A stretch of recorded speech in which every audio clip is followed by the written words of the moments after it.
Springfield City Council Public Speak Out will now be called to order. Thank you all for joining us. We're joined by Councilor Click Bruce, Councilor Galvan, and I'm City Council President Jesse Letterman. Just one moment. Before we begin the public speak out, we would ask that members of the public, at the recommendation of the Health Commissioner Helen Colton Harris, please consider wearing a mask when you are not speaking, and there are masks provided at the door for anybody who is in need of one. The first person on our public speak out list is Marcos Burwell, and please note that per our rules public speak out, we ask that you reserve your comments to 3 minutes. Is Marcos Burwell present?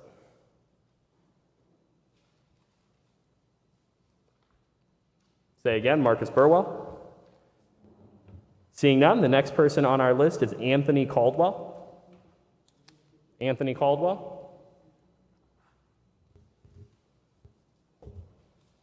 Say again, is Anthony Caldwell present? Seeing none, the next person on our list is Damian Phillips. Mr. Phillips, please state your name and address for the record. And Mr. Phillips, just before you start, I apologize. I also want to recognize Councilor Hurst and Councilor Whitfield, who are present virtually. Have what? Councilor Hurst and Councilor Whitfield are present virtually. Oh, okay. Well, thank you for having me today. I'm going to get to this idea of for something for the city of Springfield in just a second. Over the weekend, I had the pleasure of spending some time with a couple of immigrants at work and one first-generation United States citizen. We had a very interesting conversation while we were out in the field working. At the end of the day, I asked the Egyptian, who was of Muslim descent, just randomly, from his perspective, what makes a man want to go and kill another man or another human being that they don't know? His response was concurrent with the other people that were there that said small-mindedness and ignorance. Because one was a Muslim from Egypt, another one was from Albania, and another one was from Brazil, and one was from the Dominican Republic. So we were a mixed group of people. We all had the same philosophy and the same idea. Ignorance creates havoc. So anyway, going forward with that, I put together a quick proposal called Project Safety Net, and it's an idea based for Springfield. And what this would do, Springfield has seen an exacerbated rate in homelessness and crisis. We've seen an incline of mental illness, unbelievable amounts of drunk driving, people under the influence of marijuana, car crashes, people who are driving around the city with no licenses, no registrations. We're seeing racism problems with entitlement issues. We're seeing increased drug use with countless overdoses. We're seeing incredible violent crimes and shootings that we haven't seen before at this rate. We've all experienced new faces within the city of Springfield as begging at our intersections, asking people for money, coming around our neighborhoods, the heightened drug usage. It's basically, it's like a plague that has entered our city, and it's becoming larger and larger as the days go on. This is kind of a challenge to talk about and be optimistic about. In the September meeting, I think it was the September McKnight meeting, Bill from Worthington Street Shelter came to McKnight Neighborhood Council, and he was speaking at the meeting. I was trying to retrieve the meeting minutes, but I was unable to. He said that they were going to be eliminating the Liberty Street Shelter and moving the people from the Liberty Street Shelter over to the Worthington Street Shelter. As we already know, there is a growing problem at the Worthington Street Shelter. It has been documented by a clinician and her name is Miss Citron. She documented 18 months of problems at that shelter with one of her clients. She submitted the concerns to BHN. After she submitted the concerns to BHN and Helen Colton Harris, she was terminated. So for standing up for our people who need the help and opening her mouth as to situations that are ongoing in that shelter that are unacceptable, she was terminated. I would just advise you that you are over time. And so we would ask that you wrap your comments up in fairness to the other speakers who are signed up. Oh, no problem, no problem. So anyway, I was thinking of creating a new shelter. You take an abandoned building, something such as the Eastfield Mall. You could separate the buildings within the Eastfield Mall. You could separate them from women and children, adolescents, elderly, and people with drug addiction problems. Within this facility, we could create a mental health facility. We can create a healthcare facility. It would take the burden off our inner city hospitals. We could have a methadone clinic. We could have an educational facility also within the compound itself. They could have separate access cards, would only limit them to certain parts of the compound, which would keep offenders, sex offenders, child molesters away from the kids and the women. It's quite complicated when you talk about the screening and what happens within the building. We can also have the educational facility that could be created within this environment. We could have, like such as Sears, they have an automotive section over at Sears at the Eastfield Mall. We could take some of the city cruisers that have been lightly damaged, have a vocational school come up to re-educate some of these people who may want to re-enter the workforce, show them how to do auto body, show them how to do auto mechanics. Mr. Phillips. Or repairs, and save the city a ton of money instead of sending the cars to the junkyard. So the proposal could be beneficial to Springfield, and it's going to invite new business and economic development to downtown Springfield because people are not going to be afraid of coming downtown and getting accosted by people. They won't be worried about being robbed or their cars broken into. Mr. Phillips, in fairness to the other speakers who are signed up, you are vastly over time, and I have to ask you to end your remarks at this time. Thank you. Thank you. The next individual on our speak up list is Rhonda Latney. Mrs. Latney, thank you for being here. Good afternoon, ladies and gentlemen. My name is Rhonda Latney. I have property at 22 Scarsdale Road. I'm here tonight to bring in some concerns about elderly abuse, fraud, and scams that has been taking place with a dear friend of mine who is here with you, Alberta Howard, who just recently passed February 5th, 2022, and in this picture also is her son. I spoke with Helen Carlton Harris, myself, and Mr. Wayman Rainey because we was concerned about the number of fraudulent death certificates that was created through the Human Health Services under the supervision of Helen Carlton Harris. One of those death certificates that come into play is that of Alberta Howard, who passed February 5th, 2022, after being transported from the Care One nursing home to Bay State Medical Center. Alberta Howard's body was then transported to Henderson's funeral home sometime about February 9th, where her body remained there for 130 days. Mr. Wayman Rainey and myself, we was constantly speaking with the city clerk's office, Vital Records, Helen Carlton Harris, and the Human Health Services regarding the death certificate.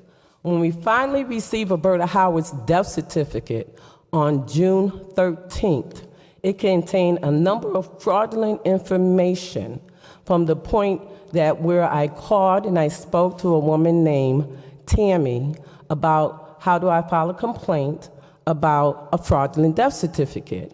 In that time, another woman named Lauren, who works for Human Health Services, came on the phone and interrupted our conversation and said that it was impossible for me to have a death certificate of Alberta Dollar Howard. We went into a debate for a couple of minutes, and I said, I do have the death certificate of Alberta Dolly Howard because it's in my hand, and I would be more than willing to bring it to you to show it to you. She then replied, Lauren replied, it was impossible for me to have a death certificate of Alberta Howard because a burial permit was not in place. And I said to her, that's exactly why I'm concerned with the criminal activity of these fraudulent death certificates that have been been generated out of the Human Health Services. On Alberta Howard's death certificate, they put down that she reside at 826 Valley Arden Street, which is incorrect. And I have documents to show in probate family court that Alberta Howard, since July 2nd, 2020, was at the Care One nursing home. Also on the death certificate, there is no information of a parent's background knowledge, and on the bottom where it calls the informant who fill out the death certificate, put down as a person unknown, a person named Christopher Walker who's unknown. Sometime around in June, I think 19, 2022, I have finally had a conversation with Helen Carlton Harris, who reiterated that they received the degree, which I have here for you in this package, from a Judge Randall that gave Christopher Walker the right to take Alberta's body. I said, that's fine. I said, if you have that decree from Judge Randall, in the decree, it states that Christopher Walker, as the nephew of Alberta Howard, then why is it on her death certificate you have the informant unknown? Another death certificate that's in question. Mrs. Latney?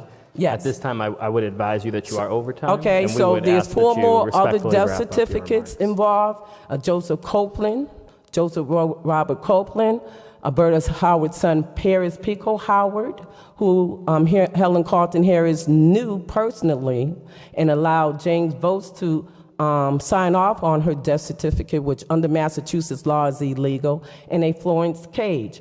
All these individuals was under the care of a James Votes from 2020 to 2022, to include there was an investigation that was being conducted regarding this elderly abuse, fraud, and scam. So I'm asking the city, what do you do to look into this when there's 4 pieces of documentation in probate family court of this elderly abuse scam, of these fraudulent death certificates that are coming out of the Human Health Services that is a federal violation, and I'm asking for an investigation to these matters. Thank you.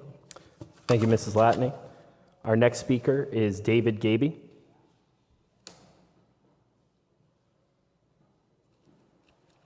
Mr. Gaby, please state your name and address for the record. Thank you. Thank you. My name is David Gaby. I live at 1105 Worthington Street in Springfield, and I'm coming to you after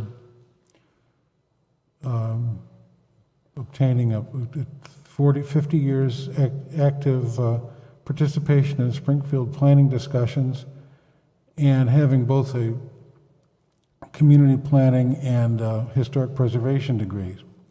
I'd like to share some thoughts about the planned discussion of speed bumps and other similar traffic dampening devices. I think this should be supported. It's very long overdue.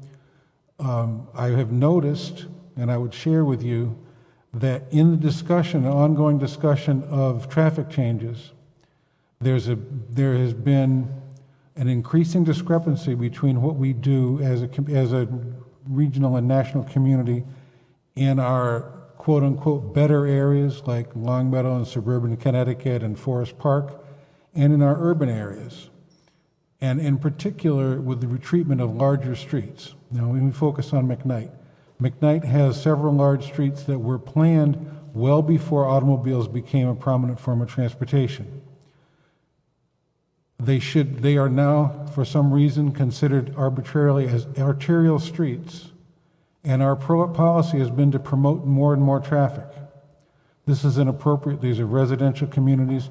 Wilbraham Road, Sumner Avenue, State Street, or other streets where we have allowed traffic efficiency to become our goal, whereas we should instead be looking to create a residential quality of life for the people that live in those communities.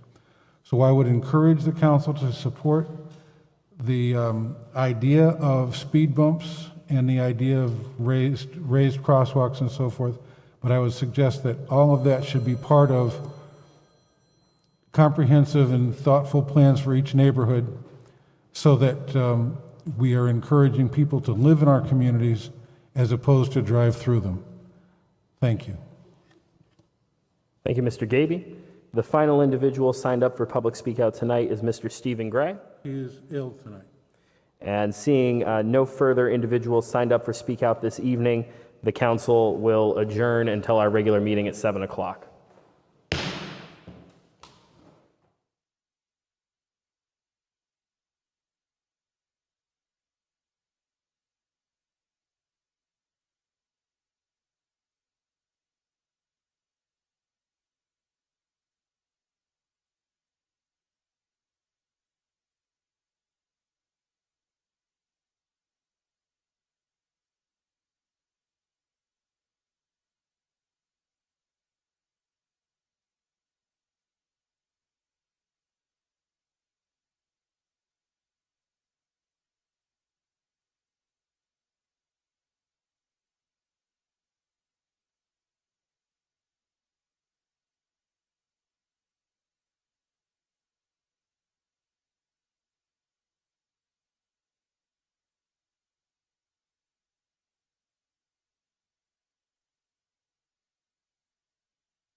Thank you all for joining us. We're going to get started momentarily. We're just waiting for the all clear from the tech team.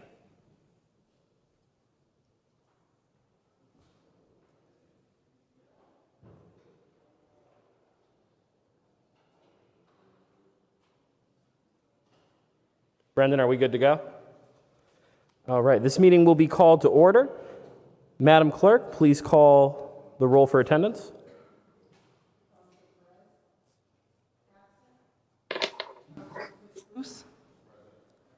Present, Councillor Curran.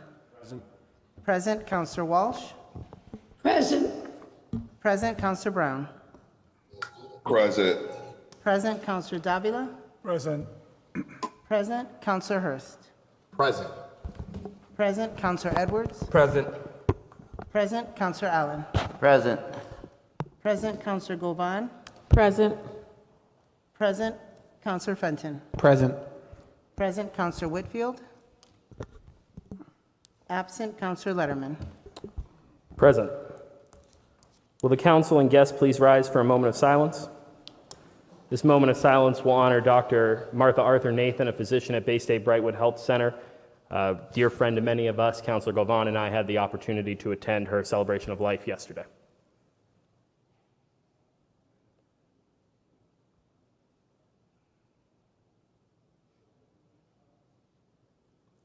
Thank you. Please remain standing for the Pledge of Allegiance.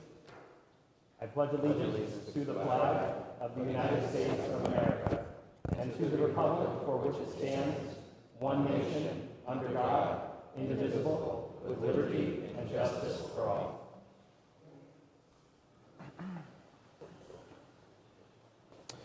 Before we move on to the reports of committee, a couple of announcements that we need to make. The first announcement is that Councillor Malo Brown and Councillor Catery Walsh are participating virtually. I've also received notification from Councillor Tracy Whitfield that she intends to participate virtually but has not yet joined us. I want to welcome again the Ward 5 City Councillor LeVar Click Bruce for his first meeting. I'd also like to share a request from the Commissioner of Health and Human Services, Helen Colton Harris, who requests that those that are able please consider wearing a mask when you are not speaking in the chamber. For anybody who's here for items 36 and 37, these are on for referral to the September 27th meeting, and no action is intended to be taken this evening. I want to thank Focus Springfield, who is able to make our hybrid meeting happen this evening. This is our second hybrid meeting, so we appreciate folks bearing with us as we continue to work on that process, but we have been successful thus far. And finally, some instructions for counselors, just as a reminder, as well as for our new counselor. Your mics are live at all times. So your mics are live and broadcasting at all times. If you want to mute your microphone, you need to hold your hand over the mute button. And that when the green light turns off, that means that it is not live and broadcasting. When it is on, the mic is live and broadcasting. You want to make sure that the mic is on and broadcasting when you are speaking. And finally, if you do want to be recognized, we ask that you rise to be recognized, but that you deliver your remarks from a seated position because the temporary microphones will not pick you up if you are standing. At this time, we'll now ask if there are any reports of committee.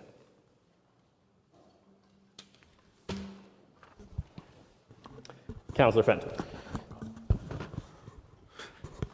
Stand, then sit. So thank you, Mr. President. The General Government Committee met earlier today. We were joined by Councilors Allen, Edwards, Hurst, Whitfield, and yourself, Mr. President. We deliberated on the reappointment of Miss Vanessa Otero to the Springfield Water and Sewer Commission, and she received a unanimous vote in support.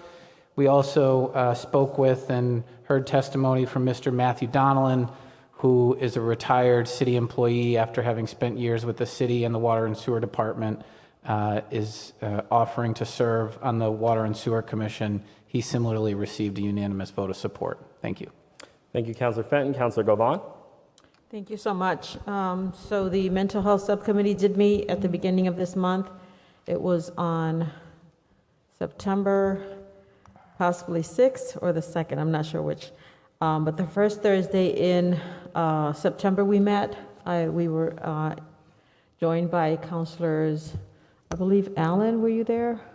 I can't remember. But a report is forthcoming. I have someone typing up the reports. And we'll be having our last meeting of the subcommittee in October. So we'll be preparing a report after that. Thank you. Thank you, Councilor Govan. Before we proceed to the rest of the reports of committee, Madam Clerk, please recognize Councilor Whitfield. Counselor Whitfield? Present. Present. Thank you. Councilor Hurst. Thank you, Mr. President. The Audit Subcommittee met on September 13th, and we were joined by Councilor Allen as well as, I believe, Councilor Whitfield.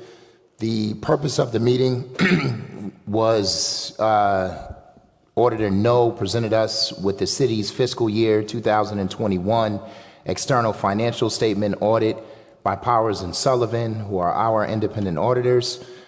Their responsibility was to perform the audit to obtain reasonable assurance that the financial statements are free of material misstatements and are fairly presented in accordance with the U.S. generally accepted accounting principles. The 2021 results were that the financial statements do indeed present our financial position in accordance with the generally accepted accounting principles. There were no significant instances of non-compliance or other matters that are required to be reported under government auditing standards. And then finally, the net pension and Opeb liabilities in the amounts of $800 million and $1.642 billion, respectively, have been recorded on the city's financial statements in accordance with the generally accepted accounting principles. And I also want to turn it over to my colleague, Councilor Allen, who was in attendance and who would like to speak briefly regarding the OPEB liability as well as the pension. Councilor Allen. Thank you, Mr. President, and thank you, Councilor Hurst. We've been following the pension. It's not new news, but it comes up every year in a couple different times, and one of the times is when we review the audit. Powers and Sullivan pointed out in this audit that two of the critical things that we need to keep an eye on are the pension and the OPEB trust. Those are both liabilities that we have that carry on from year to year. We've been focused on the pension, and we have been in concert with the mayor and the council and the financial team. We've done a pretty good job of keeping up with it. We've made this year's payment already of $82 million, $57 million from the city, $25 million from the other entities in the city that are part of our pension. But the issue that is still there, that we're at great risk. At some point, our $57 million and $82 million payment of this year will go over $100 million as it keeps going up by 9%. So really just something they pointed out, that's something we need to stay on top of and be very diligent and almost rigid about making sure that we make that payment every year.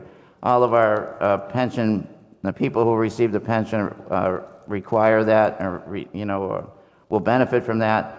And also, our financials get worse if we skip a year or something like that. We can see what happened what we're facing because there was some irresponsible behavior in the past 10, 15, 20 years ago. So that was the one thing, to keep on top of that and see, knowing that these annual payments could be over $100 million without, when you're growing 9% a year, it doesn't take that long to get there. But that was really the net of it. I thank Councilor Hurst for allowing me to speak on it. It's something that I've been passionate about, and we, the council, have been very responsible about funding this for the last 10, 15 years, whatever it's been. So thank you, Mr. President. Thank you, Councilor Allen. Councilor Davila. Thank you, Mr. President. I got two reports to deliver on the Public Safety Committee. We met back in May 11th. At the time, the President was Police Commissioner Chairman Birdie, Commissioner Fernandez, Commissioner Jackson, and Commissioner Roldan. At the time, we discussed that the Police Commission has engaged in meeting in the city's neighborhood councils. That is my understanding. They have visited most of the neighborhood council associations. They're meeting regularly at City Hall or located at 299 Carew Street, at City Hall or at the Springfield Training Facility located at 299 Carew Street. They also discussed the need of a police commission budget. They have emphasized that quite a few times. And at the request of Councilor Fenton, who suggested that the police commission delivers an annual report to the city council. Also, at the time, Councilor Perez requested a meeting to be set up to discuss the complaint process in the police department.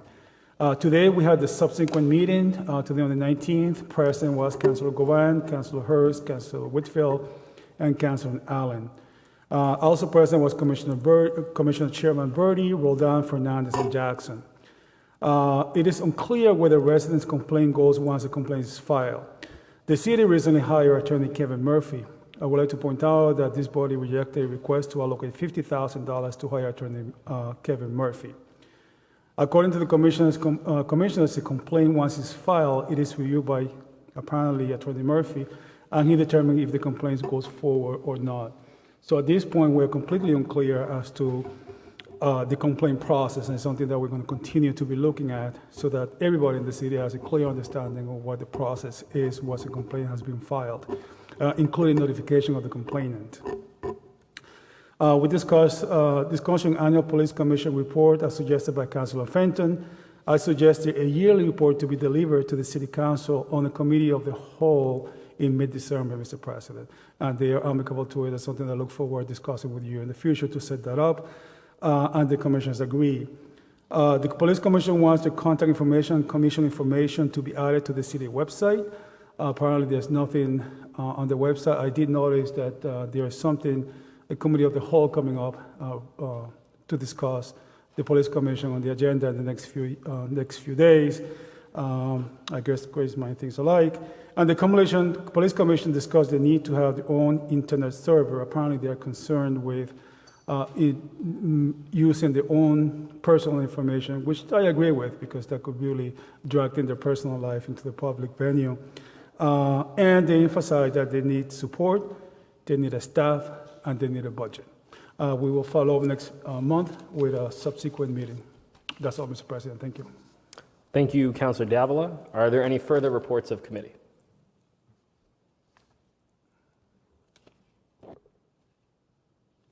Seeing none, without objection, Madam Clerk, please call the roll to accept the reports. Councilor Whitfield. Thank you, Mr. President. I just wanted to briefly mention that the Finance Subcommittee meeting had a ARPA meeting in person, and you were in attendance, Mr. President, and Councilor Allen were in attendance, and I appreciate that. There are so many outstanding ARPA applications. Right now, I know it's over 1,300 ARPA applications. At the time, there was about 9,100 ARPA applications for the new household senior applications. And right now, they're in a processing turnaround time of processing only 200 to 300 of those checks a week. So that's going to take some time. Councilor Letterman suggested getting staff into the 311 call center to field the questions because right now there's no communication on the website.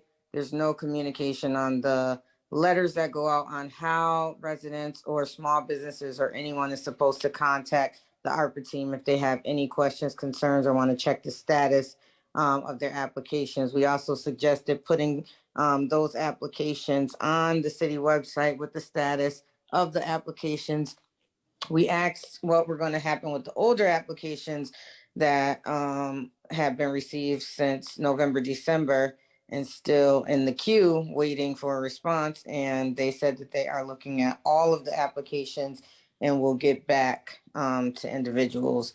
And Councilor Hurst made a bunch of suggestions at the press conference prior to the meeting on how they can better service the community.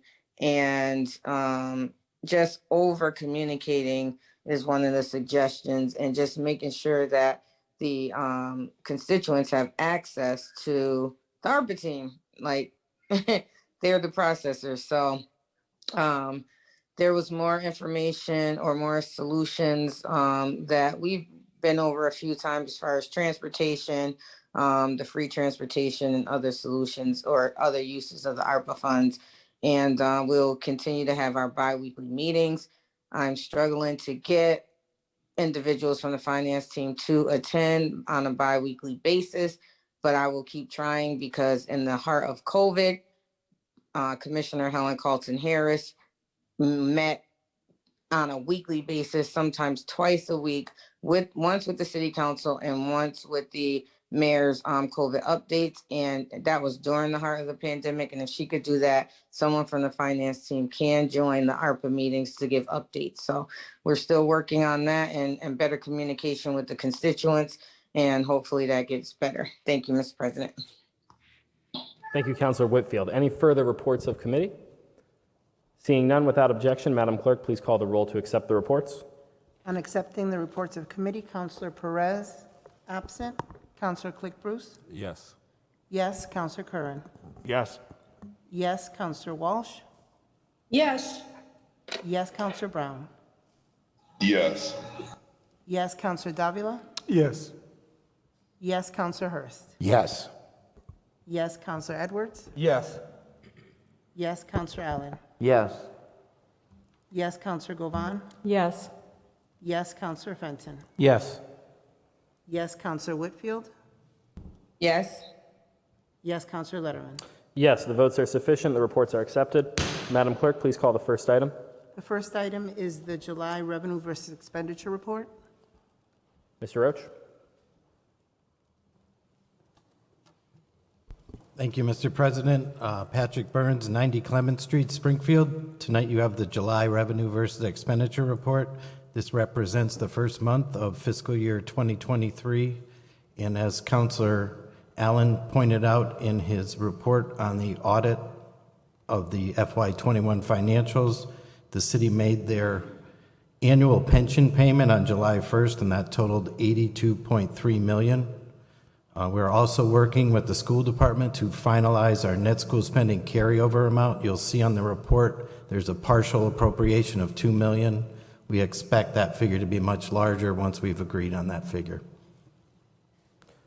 Thank you, Mr. Burns. Are there any questions on the July revenue and expenditure report?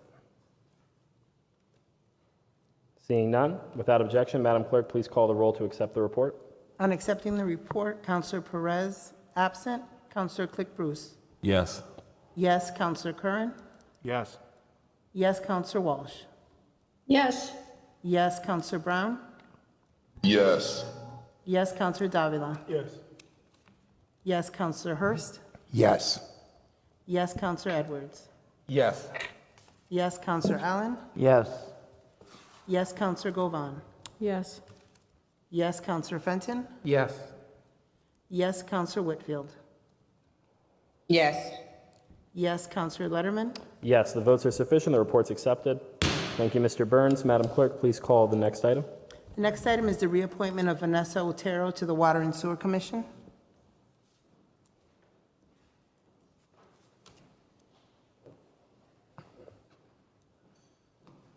Commissioner Otero, the floor is yours. Vanessa Otero, 37 Piney Woods Avenue. Are there any questions for Commissioner Otero on her reappointment to the Water and Sewer Commission? Seeing none, Commissioner Otero, would you like to share any remarks prior to the vote? Just that I would appreciate being able to serve Springfield and the surrounding communities in this capacity for another term. Thank you. Without objection, Madam Clerk, please call the roll on the confirmation of Vanessa Otero to reappointment to the Water and Sewer Commission. On reappointing Vanessa Otero, Counselor Perez, absent. Counselor Click Bruce? Yes. Yes. Counselor Curran? Yes. Yes. Counselor Walsh? Yes. Yes. Counselor Brown? Yes. Yes. Counselor Davila? Yes. Yes. Counselor Hurst? Yes. Yes. Counselor Edwards? Yes. Yes. Counselor Allen? Yes. Yes. Counselor Govan? Yes. Yes. Counselor Fenton? Yes. Yes. Counselor Whitfield? Yes. Yes. Counselor Letterman? Yes, the votes are sufficient and the confirmation is approved. Congratulations. Thank you very much. Madam Clerk, please call the next item. The next item is a confirmation of Matthew Donovan to serve on the Water and Sewer Commission. Mr. Donovan, the floor is yours. Matthew Donlin, 149 Beardcrest Road, Springfield, Mass. Thank you, Mr. Donovan. Are there any questions for Mr. Donovan on his appointment to the Water and Sewer Commission? Seeing none, Mr. Donovan, would you like to make any remarks prior to the confirmation vote? Just saying I'd look forward to serving for the City of Springfield and the Water and Sewer Commission. Thank you. Thank you. Without objection, Madam Clerk, without objection, we will hold for one moment for a question from Councilor Whitfield. Thank you, Mr. President. Can we get a little bit of background on Mr. Donovan? Yes, education-wise, I hold a bachelor's in business administration from the University of Massachusetts and an MBA from Western New England College. Between the city and the commission, I have over 40 years of service. The last 14 were spent as the human resources manager at the Water and Sewer Commission. Okay. Thank you. Thank you, Councilor Whitfield. Are there any further questions for Mr. Donovan? Seeing none, without objection, Madam Clerk, please call the roll on the confirmation. On the confirmation of Matthew Donovan as the Water and Sewer Commission, Councilor Perez absent, Councilor Click Bruce. Yes. Yes, Councilor Curran. Yes. Yes, Councilor Walsh. Yes. Yes, Councilor Brown. Yes. Yes, Councilor Davila. Yes. Yes, Councilor Hurst. Yes. Yes, Councilor Edwards. Yes. Yes, Councilor Allen. Yes. Yes, Councilor Govan. Yes. Yes, Councilor Fenton. Yes. Yes, Councilor Whitfield. Yes. Yes, Councilor Letterman. Yes, the votes are sufficient and the confirmation is approved. Congratulations. Thank you. We'd ask that the audience ensure that their cell phones are silenced. Madam Clerk, please call the next item. Next item is Eversource Gas, Oswego Street.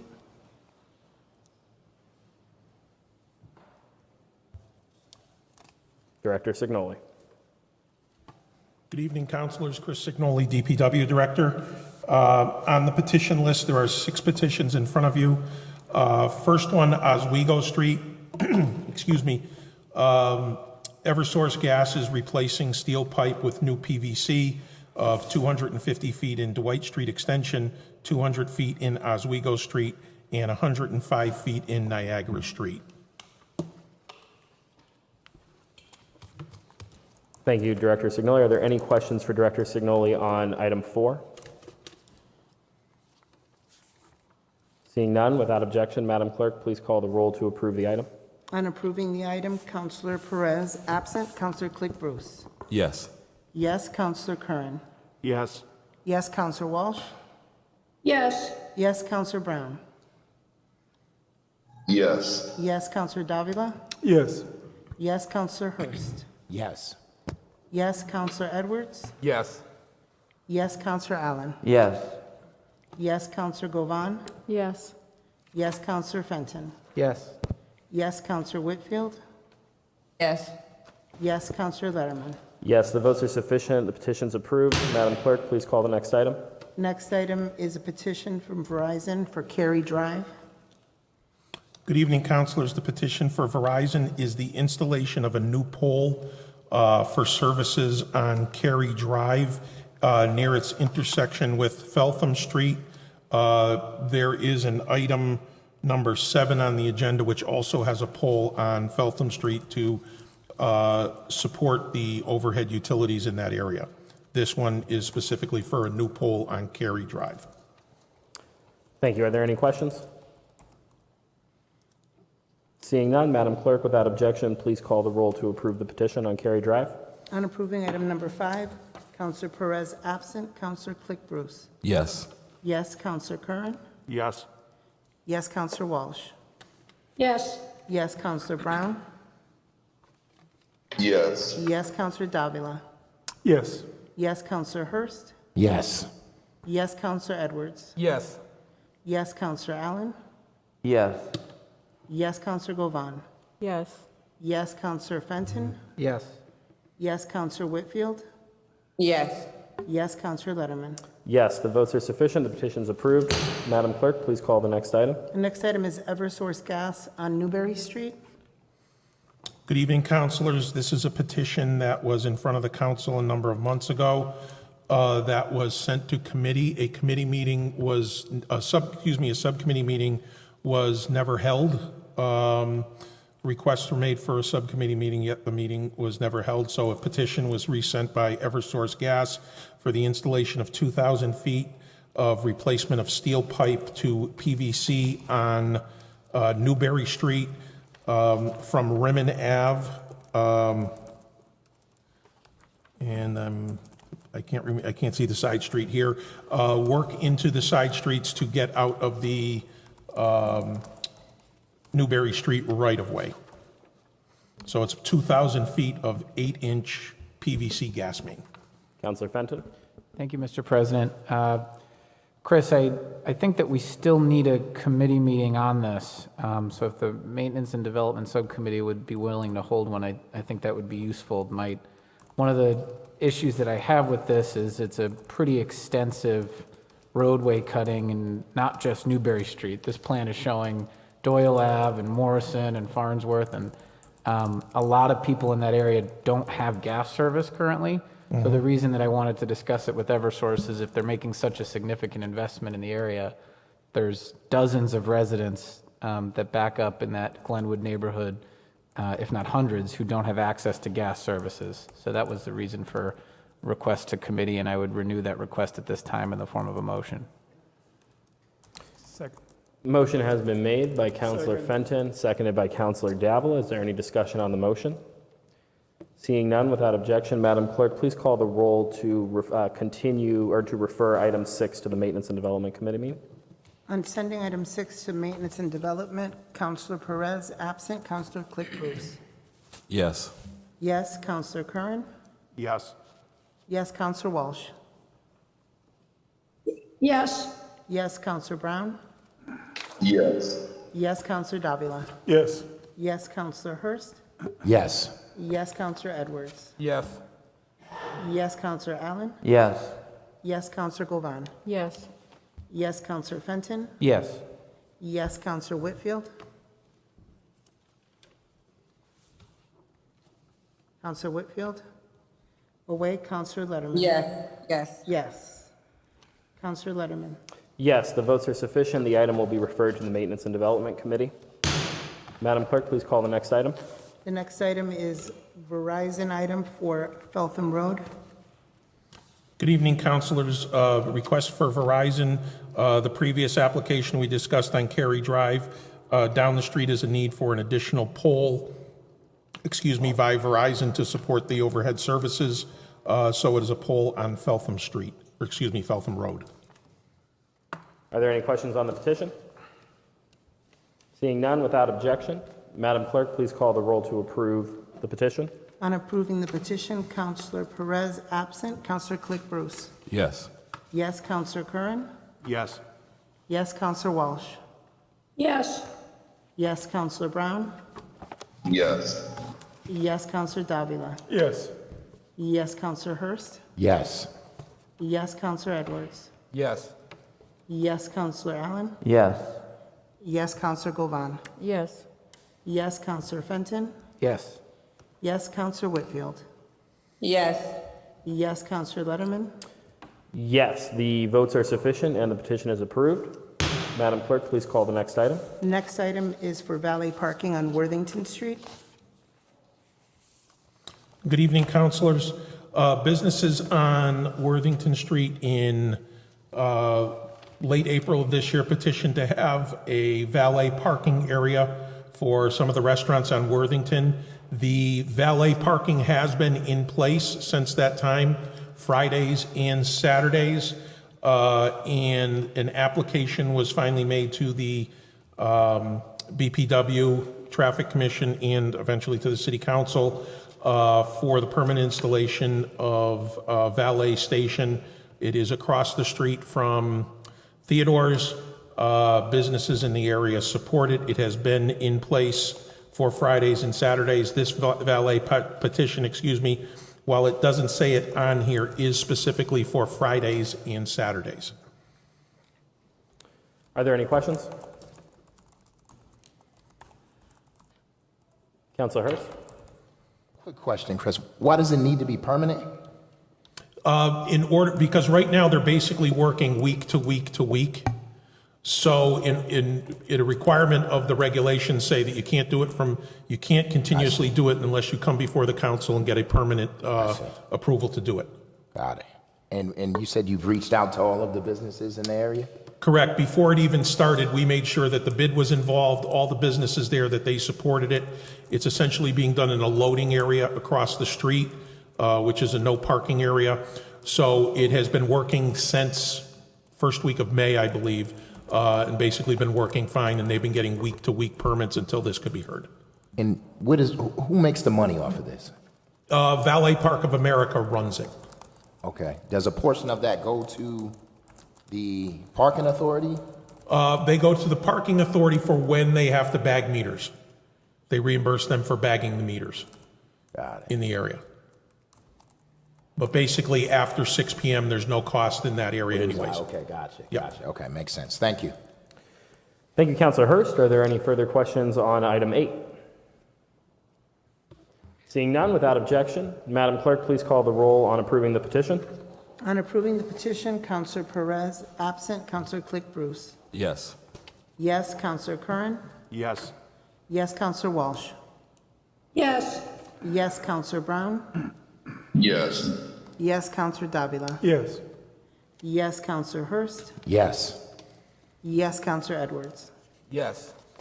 Yes, Councilor Allen. Yes. Yes, Councilor Govan. Yes. Yes, Councilor Fenton. Yes. Yes, Councilor Whitfield. Yes. Yes, Councilor Letterman. Yes, the votes are sufficient and the petition is approved. Madam Clerk, please call the final petition, item 9. Item number 9 is Eversource on Cadwell Drive.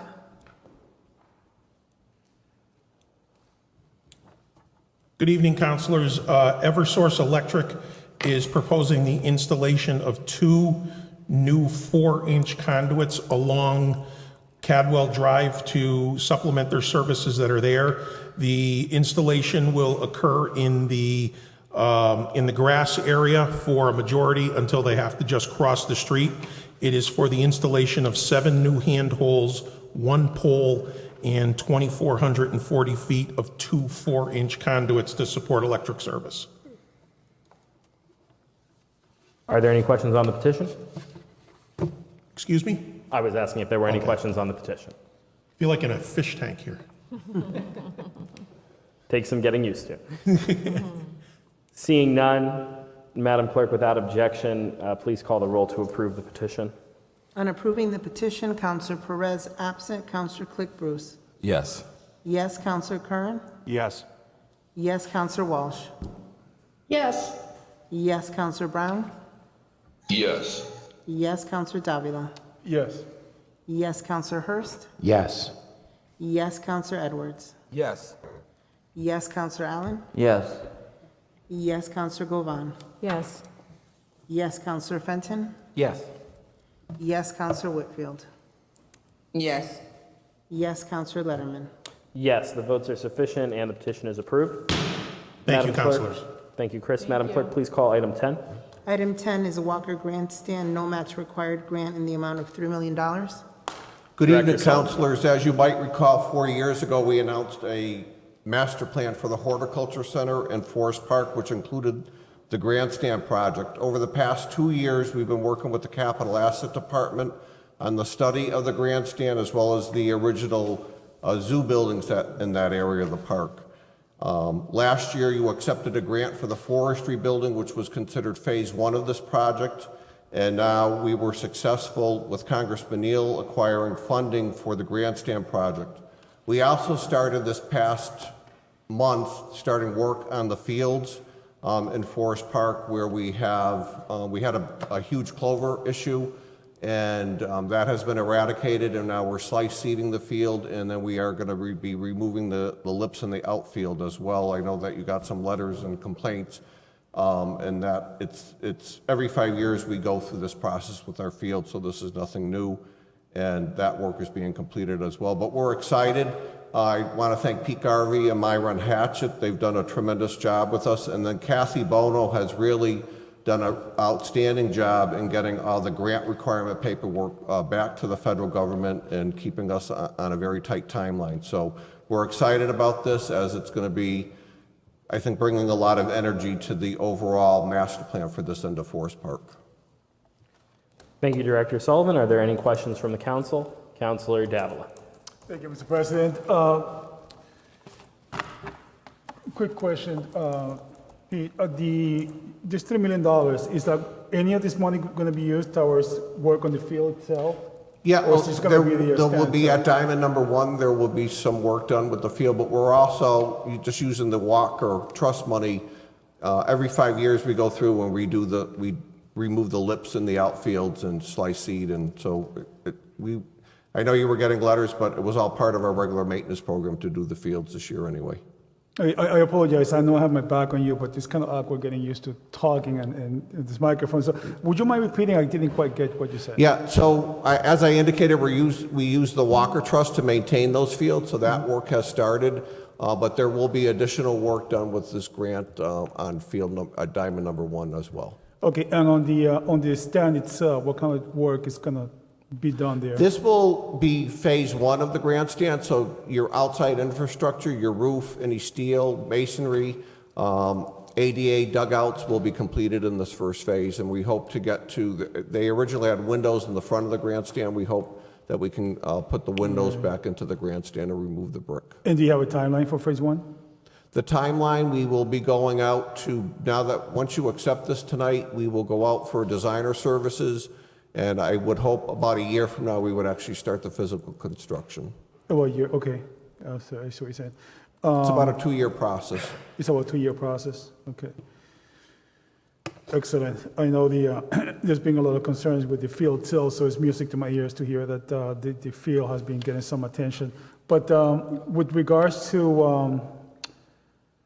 well, we can follow up with the actual work on the field later, because I know it's an ongoing thing, and not only through the Forest Park, but through all the cities. But thank you for your time. Thank you, Mr. President. Thank you, Councilor Davila. Councilor Brown? Thank you, Mr. President. I want to thank Pat for his work. I know that, a lot of times when it comes to a lot of this funding, it's always has to do a very, very, very tight schedule. So I always, once again, want to commend him. I do know a lot of the work that he does on the state and federal level. And if anything, I think we need to give more and more money to our different parks and the different surrounding areas. But I do commend you for the work that you do.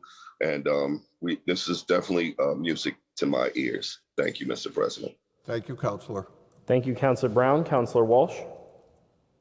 Thank you, Mr. President. Thank you, Pat. I think people are always happy when money is being spent on the park because it benefits everybody in the community. I'm just curious to know this long list of grants. Do you have any other grants tonight that we should take while you're up there? I would love it if I have items 18, 20, 26, and 33, but that's, I guess, up to you and the council president if that would be allowable or not. I vote yes. Councilor Walsh, is that a motion? Yes, I make a motion that we take all the grants impacting the department head while he's there, or she is there. Second. This requires unanimous consent. Is there any objection? I'm sorry, Mr. President, can you clarify the motion again? Sure. The motion was to take several items out of order in the grants section, which are items that Director Sullivan is here to speak to, and the motion requires unanimous consent. So if there is no objection, we can take them. If there is an objection, we'll return to regular I'm just trying order. to figure out which items those are. It's 18, 20, 26, and 33, Counselor, 18, 20, 26, and 33. and 33. Is there any objection? Seeing none, we'll continue with item 10, and then we'll take the aforementioned items. Are there any further questions on item 10, the Walker Grandstand? Councilor Govan? Thank you, Mr. President, and thank you, Pat, for the work that you're doing to get this done. I'm really excited about the grandstand and the fields. So it's going to be 2 years before we start work on this grant, but you said something about every 5 years, the baseball diamonds. Yeah, what happens is with our ball field machines, it kicks dirt out, and so you start getting a lip between the outfield and the infield. Mm-hmm. So we go through, you have to turf cut that about 2 feet around that, remove that lip, and then you put the turf back in. So we're going through the city doing that between there and Blunt Park. Oh, okay, because I was thinking about the other fields in other parts of the city. Right. That Like next year it'll be, so we have kind of a rotation basis that we do it. Okay, yeah, I just would like to see all of the fields in the city, you know, be brought up to standard or to make them look great, because I know when kids come from out of town to play our kids, our fields don't look like theirs. Right. So, and I, just to share a conversation I had with Councilor Kovan back in August on this, we have many positions that are advertised in the park department, and for whatever reason, since COVID, we don't have a lot of people applying for them. So we were down to like a 4 to 6 man crew for our ball fields, and they did a tremendous job. And usually we have about 9 people. So that loss of 3 to 4 positions really hurts the department, and that's through all our divisions. We have constant openings in our department. So Yeah, I did have a conversation with the mayor about that, and he said the same thing, so I understand that. I'm just hoping that we can find a way to, you know, going forward, we can have our fields looking great, like they should. And it takes that, the manpower. And like right now, we have, I think, 7 skate guard positions. Not one person since August has applied to be a skate guard. It pays $15.50 an hour, and I'm just not getting it. Lifeguard, same thing.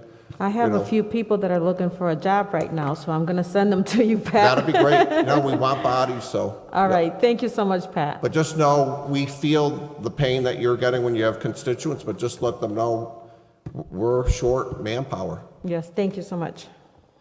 Thank you, Councilor Govan. Councilor Whitfield. Thank you, Mr. President. Pat, great work. You always secure these nice grants for the city. My question is this ball field actively in use now?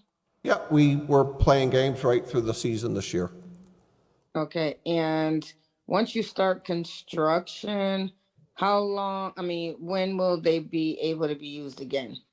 Well, we're preparing the fields now for next spring, so we think we can stage the grandstand with safety fence so that field could still be used during the season. Okay, well, that's You know, we're going to try to stage it so we don't take diamond number 1 out of play. perfect. Thank you, Pat. Yeah. Thank you, Councilor Whitfield. Are there any further questions on item 10? Seeing no further questions without objection, Madam Clerk, please call the roll on approving the grant. On approving the grant, Councilor Perez absent. Councilor Click Bruce. Yes. Yes, Councilor Curran. Yes. Yes, Councilor Walsh. Yes. Yes, Councilor Brown. Yes. Yes, Councilor Davila. Yes. Yes, Councilor Hurst. Yes. Yes, Councilor Edwards. Yes.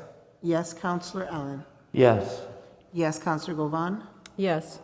Yes, Councilor Fenton. Yes. Yes, Councilor Whitfield. Yes. Yes, Councilor Letterman. Yes, the votes are sufficient and the grant is accepted. Madam Clerk, please call item 20. 18, Councilor. I apologize. Madam Clerk, please President. call item 18. Sorry about that. Item 18 is CCLC grant, no match required, in the amount of $148,750. So this is part of our 21st Century Learning grants that we apply for every year, and they've had funding cuts over the years, so we're down to 1 location. But what I'm excited about, the council and working with the mayor, our budget was increased for our evening gym this year as part of the budget process, so this is going to complement the 6 evening gym locations that we're going to open this year, and we're excited about that with COVID. You know, I realize COVID's still out there, but we're going to have protocols in place so we can get our evening gyms open again. I think the community needs that. So we're excited about this grant, and I think it's going to be a great match with the evening gym program. Are there any questions? Councilor Allen? Thanks, Mr. President. So Pat, all this money is for evening gyms? Or is it This some money of is just for the Bowles site. So it shows you if you do enrichment plus a gym program, the cost. So we have funding just to do evening gyms across the city this year, starting in November.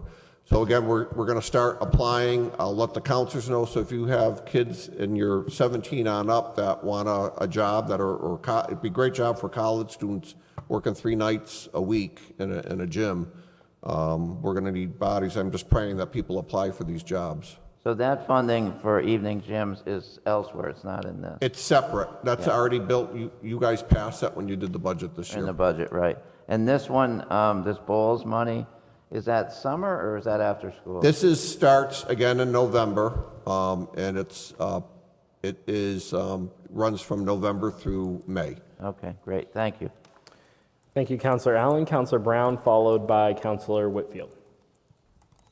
Thank you, Mr. President. Once again, I want to thank Pat for his effort in providing a safe environment when it comes to a lot of the inner city kids. I know there was a program with it's a program where Steve Brown, he has teams of probably 14 different teams of young kids, and some of these community centers can't actually hold them.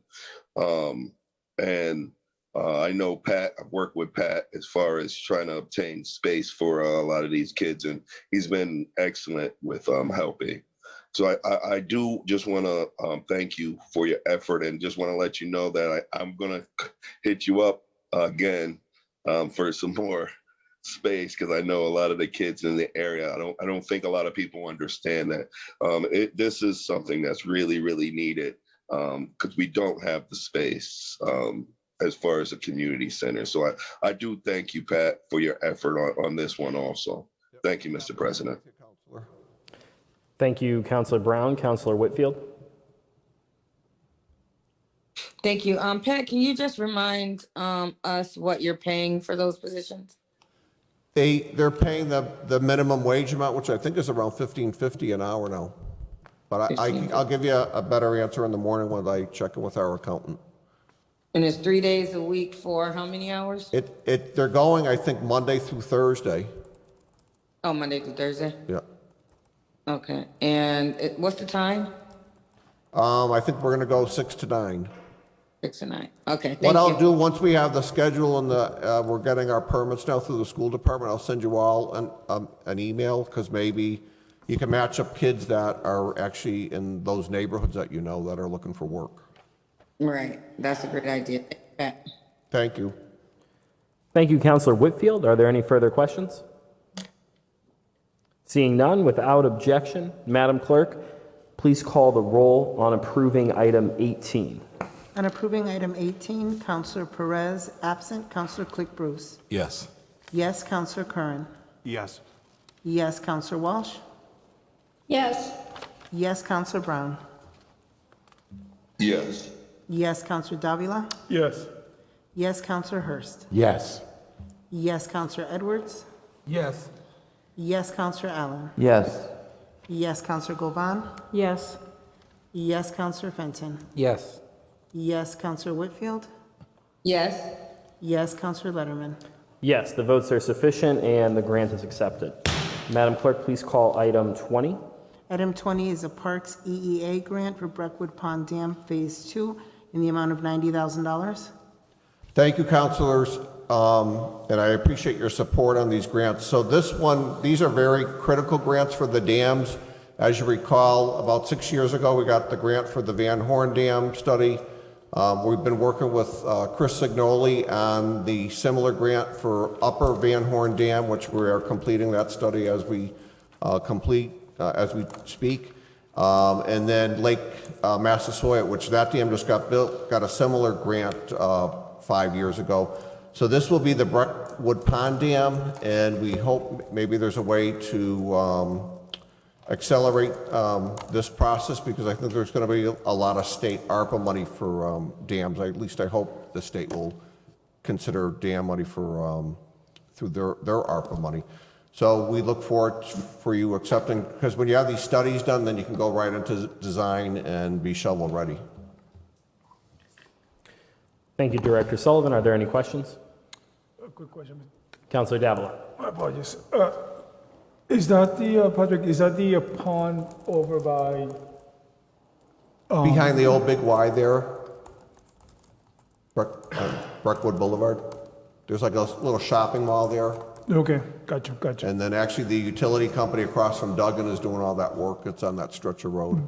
Gotcha, I couldn't picture. Okay, thank you. Thank you, Councilor Davila. Any further questions? Seeing none, without objection, Madam Clerk, please call the roll. On approving item 20, Counselor Perez, absent. Counselor Click Bruce. Yes. Yes, Counselor Curran? Yes. Yes, Counselor Walsh? Yes. Yes, Counselor Brown? Yes. Yes, Counselor Davila? Yes. Yes, Counselor Hurst? Yes. Yes, Counselor Edwards? Yes. Yes, Counselor Allen? Yes. Yes, Counselor Govan? Yes. Yes, Counselor Fenton? Yes. Yes, Counselor Whitfield?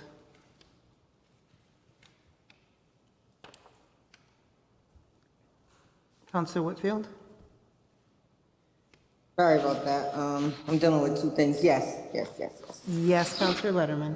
Yes, the votes are sufficient and the grant is accepted.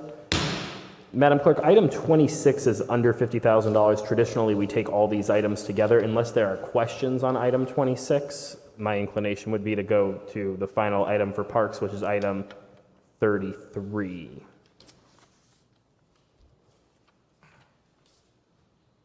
Seeing no questions on item 26, then Madam Clerk, please call item 33. Item 33 is a Parks Department donation, the amount of $298.95. Great, we've been working with the McKnight neighborhood, so this is to do a plaque at the new children's park, and we appreciate their support and patience. We've had a lot of COVID delays with that project, but we're getting close to a ribbon cutting finally, and the neighborhood council's just been tremendous there to work with on this project. Thank you, Director Sullivan. Are there any questions on item 33?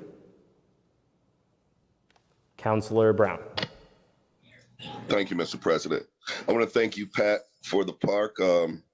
Everyone in the area is super excited. I know we've been having issues with trying to keep the kids out of there. So it's a breath of fresh air. When are you looking to have it done by, you think? I'm hoping within the month. The biggest delay was getting the water source hooked up in there, and that finally happened about a month or so ago. So we're getting close to get that park open. Okay. We've had many what's constant COVID delay with all of our construction projects over the last year and a half. okay. But once again, I want to definitely thank you for the park. It's absolutely beautiful. I know the neighborhood appreciate all the work that you do. Thank you, Pat. Thank you, Mr. President. Thank you, Councilor Brown. I concur. I think the children have opened it themselves. At this time, are there any further questions relative to this item? Seeing none, Madam Clerk, please call the roll on approving. On approving item 33, Counselor Perez absent. Counselor Click Bruce? Yes. Yes, Counselor Curran? Yes. Yes, Counselor Walsh? Yes. Yes, Counselor Brown? Yes. Yes, Counselor Davila? Yes. Yes, Counselor Hurst? Yes. Yes, Counselor Edwards? Yes. Yes, Counselor Allen? Yes. Yes, Counselor Govan? Yes. Yes, Counselor Fenton? Yes. Yes, Counselor Whitfield? Yes, Yes, Counselor Letterman? Yes, the votes are sufficient. The item is approved. Thank you, Director Sullivan. Madam Clerk, we'll return to regular order. Please call item 11. Item 11 is the Old Hill infill project, no match required in the amount of $2 million. Is there anybody here to speak to this item? Yes, good evening. Hi, it's Jerry McCafferty, Director of Housing. The floor is yours. This is a $2 million grant from Mass Housing. This was a competitive grant application for neighborhood stabilization funds. The city went in with Home City Housing as the developer who had been chosen through a request for proposals process. The award will fund construction of 11 single-family homes that will be built on vacant city-owned lots in the Old Hill neighborhood, and they'll be sold to homeowners with incomes at or below 100% of the area median income. So it is an increasing homeownership in the Old Hill neighborhood. Thank you, Director McCafferty. Are there any questions on item 11? Councilor Whitfield? hi, Jerry. Thank you, Mr. President. I'm just questioning because it's a slightly different than what was explained in the Finance Subcommittee today, subcommittee meeting. I thought that you were taking vacant homes, not vacant land and building homes. Counselor Whitfield, there's a second grant that is about vacant homes. It's that there's two different ones. One is vacant land and one is vacant homes. Okay, thank you. Mhm. Take that out of order too. Thank you. Thank you, Councilor Whitfield. Are there any further questions on item 11? Councilor Govan? Thank you so much. Thank you, Jerry, for getting this grant. That's amazing. I'm wondering if there's any possibility, Springfield has a community land trust, and if there's any possibility to kind of partner and collaborate on that somehow. I know it might be too late for this, although maybe not, because I'm not sure when you're going to be starting the project.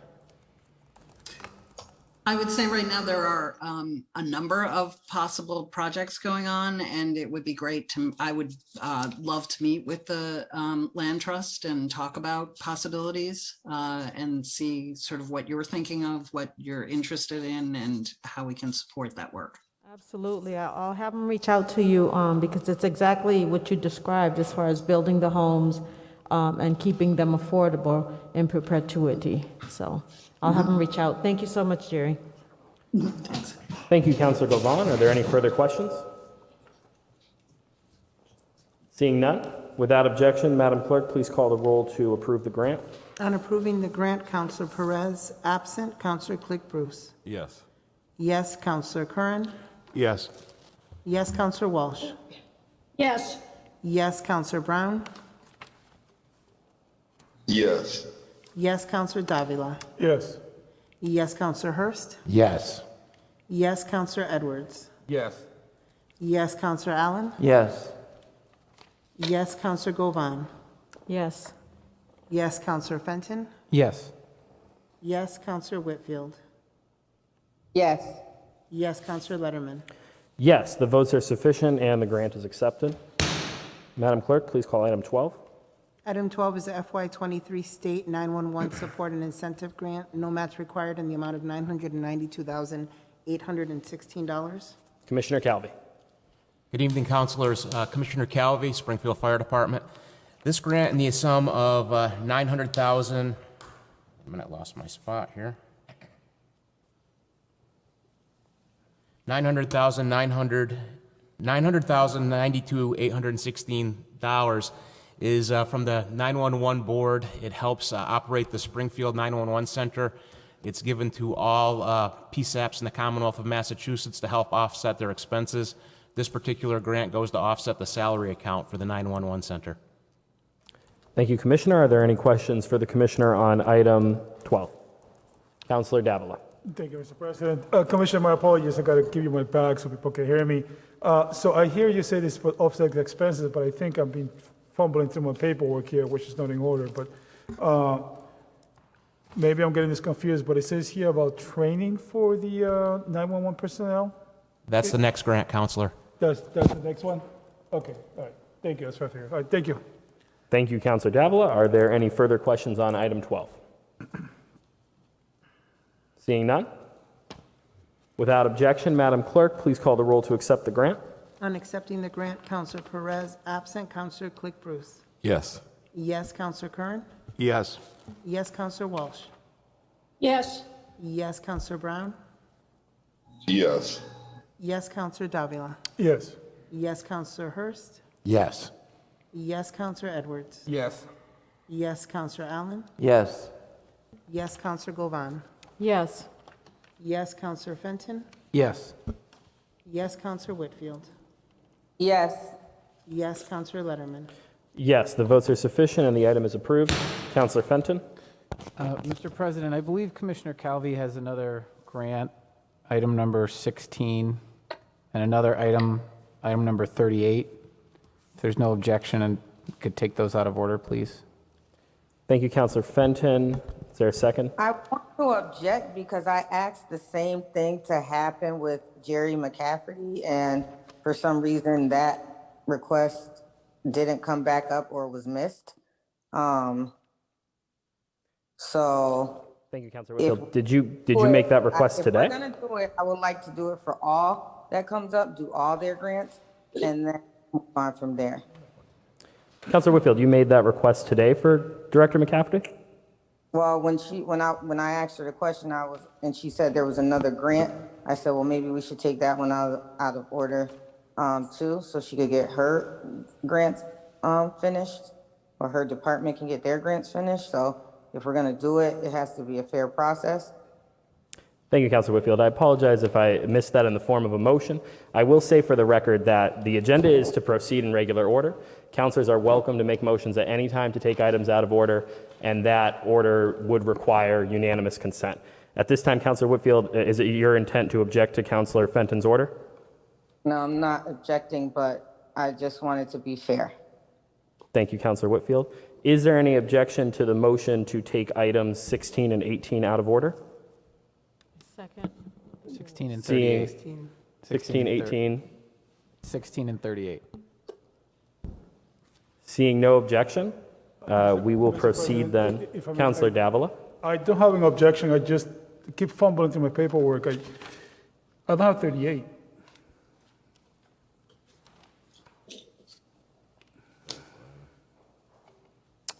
Item 38 is an ordinance, Councilor Davila, on page 5 of the agenda. That will be the holding, okay. Okay, thank you. Councilor Davila, do you object to Councilor Fenton's motion to take items 16 and 38 No, out as I of say, order? no, I do not. I just clarify that I make sure that I have the right thing in front of me. Thank you, Councilor Davila. So I'll say finally, is there any objection to taking items 16 and 38 out of order? Seeing none, then we will proceed at this time to item 16. Councilors, item 16 is a training grant from the State 911 Board. It's used to offset the training expenses for the dispatchers. Each dispatcher is required to take 16 hours of continuing education, and this is used to pay for that continuing education and backfill and overtime for the dispatchers who have to fill in. Thank you, Commissioner Calvi. Are there any questions on item 16? Councilor Davila. Not so much of a question, but more of an acknowledgement, if I may, Mr. President, to acknowledge the people working the Springfield dispatch. I wouldn't last 30 minutes in that job, sir. They're very efficient. They do a good job. They're truly the eyes of the providers, fire, EMS, and police. And so my compliments. This is very good money being put used to training. And so I just want to publicly acknowledge them. Thank you. Thank you, Councilor Davila. Are there any further questions or comments on item 16? Seeing none, Madam Clerk, without objection, please call the roll on accepting the grant. On accepting the grant, Councilor Perez, absent. Councilor Click Bruce. Yes. Yes, Councilor Curran. Yes. Yes, Councilor Walsh. Yes. Yes, Councilor Brown. Yes. Yes, Councilor Davila. Yes. Yes, Councilor Hurst. Yes. Yes, Councilor Edwards. Yes. Yes, Councilor Allen. Yes. Yes, Councilor Govan. Yes. Yes, Councilor Fenton. Yes. Yes, Councilor Whitfield. Yes. Yes, Councilor Letterman. Yes, the votes are sufficient and the grant is accepted. Madam Clerk, please call item 38. Item 38 is an ordinance amending Chapter 178 of the Code of the City of Springfield as amended by inserting a new section 178-18, combustible waste and refuse. Commissioner Calvi. Councilors, what this amendment to the ordinance seeks to do is transfer the responsibility of getting a dumpster permit from that of the residents to that of the hauler. There's 44,000 residences in the city of Springfield, and it's difficult to regulate when someone is getting a dumpster. There could be people that don't know they need to get a permit. There's could be various different reasons, landlords and tenants, who's getting the dumpster, who's not getting the dumpster. What this does is it shifts that burden from the citizens to the hauler because the hauler knows they need a permit. Are there any questions for Commissioner Calvi? This is an ordinance that is on for first step. Councilor Hurst. Thank you, Mr. Chair. Can you give me an instance when this would occur? Is this for when, like, you're putting a dumpster outside of your property? Yes, sir. Like on the street? When you're putting it on your property, so what we have incidences of people putting the dumpster too close to their residence, and then you get a fire in the dumpster. So what we try to do is go out and inspect where the dumpster is placed on the property to make sure there's not a fire hazard. I see. I see. What is the ruling? I mean, what is it supposed to be? I actually don't, do we have the ordinance here? Because I didn't see it. But it's not that big of a deal. What is the rule? I mean, what is the law supposed to be in terms of how far it's supposed to be away from your house? Do you know? Off the top of my head, Counselor, I couldn't tell you, but we go out and look and make sure that some people will put them right up next to the residence, and we have to have them moved. And this is going to make it easier for us to find who has a dumpster in their yard, so we can go out and check and see where they are. So, a prime example would be when they were doing the renovations on Chestnut Street last year, and the dumpsters were right up next to the building. got it. Okay, this is on for first step, Mr. President? Yes, Councilor Hurst. Okay. Thank you, Mr. President. Thank you, Councilor Hurst. Councilor Whitfield? Thank you, Mr. President. Commissioner, are these for residential properties? I'm sorry, I couldn't hear. Is it for residential properties or just commercial? Both, ma'am. Oh, for both. I never knew that. I had a dumpster. I could have been could have been fined. Oh my goodness. Well, I think that burden should be on the dumpster owners, because the average resident isn't going to know. We just call and order it, and then they deliver it, and it's there. So Exactly. There are many people that don't realize this exists, and we're just trying to streamline the process. So the haulers all know that they will need to get a permit for when they place a dumpster in the city of Springfield. So it's going to really simplify things. So the dumpster permit lasts for however long you order it from the company, or the permit? I'm not sure I understood. It'll have a time frame on it, like say I want a dumpster for 10 days. So as long as once the dumpster is placed, that permit is good the entire time the dumpster is on your property. Okay, so you don't have to put a date where it'll be picked up? No, ma'am. Okay. All right, those are the questions I have. Thank you. Thank you, Councilor Whitfield. Councilor Davila? Thank you, Mr. President. Just a quick question, Commissioner. Just something that I thought of as the dialogue was going on. With regards to the dumpster, I know when you pull a permit, or you're going to do renovations, like you're going to do the rooftop, they ask you about asbestos. But do we have anything to streamline once you pull a permit to get a dumpster? Do we have anything that talks about asbestos, hinting more about, we're having old aging housing stock here? And I'm just wondering how we track that when it's not rooftop related. That's a little bit outside the purview of this ordinance. This one deals mainly with where the dumpster is placed on the property. Right. We don't regulate what goes into the dumpster. We're only concerned about where it's placed.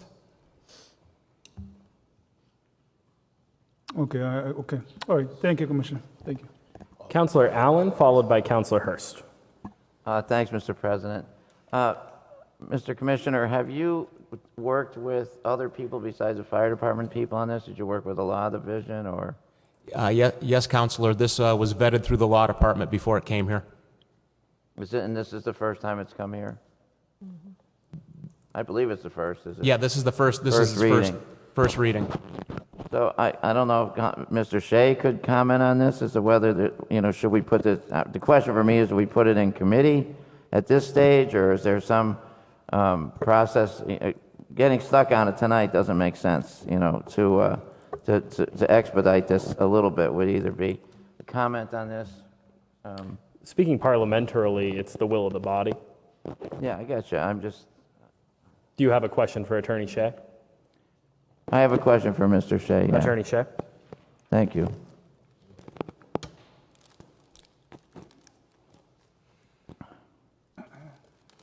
Thanks, Mr. Shea. Glad to have you here with us as our council attorney. Have you worked with the fire department on this construction? I did not work on this. You have not worked on that? I saw it, I went over it, but I didn't do the work that improving it in the law department. Well, I think it's probably in keeping to, why don't we, I make a motion that we put this in committee for now and move along in tonight's agenda? Yeah, that's all he needs to know. I mean, you can pass it.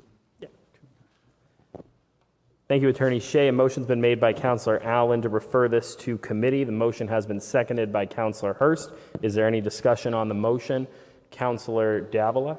Thank you, Mr. President. I do see Councilor Allen's intention of sending this to committee, but I'm just going to say that to what Commissioner Calvi was saying, this is only going to, one, help, if I understood correctly, transfer the cost from the property owner over to the holder, and also that we know exactly where the dumpsters are throughout the city.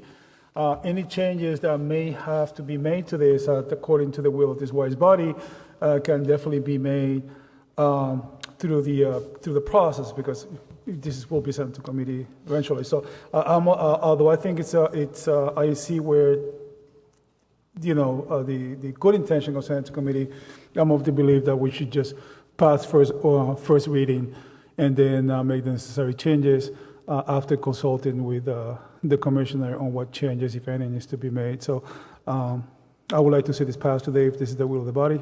And those are my comments. Thank you, Mr. President. Thank you, Counselor Davila. Counselor Walsh on the motion. On the motion, I'd like to say that I support Counselor Allen's move to committee. I think we're all kind of taken aback by this particular ordinance. It seems to me that it's new for all of us. I think it's going to be a surprise for a lot of people. So I think we need to have a discussion on this that involves more people. So I support the move to committee. Thank you, Counselor Walsh. Is there any further discussion on Counselor Allen's motion to committee? I'll second it. Motion has been properly seconded by Counselor Hurst. Are there any further questions on the motion? Counselor Hurst? Can I just ask a question, and it may dictate whether I withdraw my second. This $50 per dumpster annual fee, was that in the previous ordinance? Yes, sir, that's already on the books. That was already on the books. Okay, got it. Thank you. So all I'm looking to do, and the department's looking to do, is transfer that $50 that's already on the books from the citizens to the hauler to be responsible for making sure it's paid. Got it. I'll keep my second in place. Thank you, Counselor Hurst. Is there any further discussion on the motion to committee? Seeing none, without objection, Madam Clerk, please call the roll to refer this item to the General Government Committee. On referring the item to committee, Counselor Perez absent. Counselor Click-Bruce. Yes. Yes, Counselor Curran. Yes. Yes, Counselor Walsh. Yes. Yes, Counselor Brown. Yes. Yes, Counselor Davila. Mr. President, before I vote, point of clarification. Point of order, Counselor Davila. Thank you, sir. I believe Counselor Hurst withdrew his motion for committee. Counselor Davila, the motion remains properly seconded. Counselor Hurst had his second stand. Oh, he did. Okay. My apologies. No. No, Counselor Hurst. Yes. Yes, Counselor Edwards. Yes. Yes, Counselor Allen. Yes. Yes, Counselor Govan. Yes. Yes, Counselor Fenton. No. No, Counselor Whitfield. Yes. Yes, Counselor Letterman. Yes, the votes are sufficient. The motion passes, and this item will be referred to the General Government Committee chaired by Counselor Fenton. Madam Clerk, referring to regular order, please call item 13. Item 13 is a Homes Project Pilot Grant, no match required in the amount of $500,000. Is there anybody here to speak to item 13, the Homes Project Pilot Grant?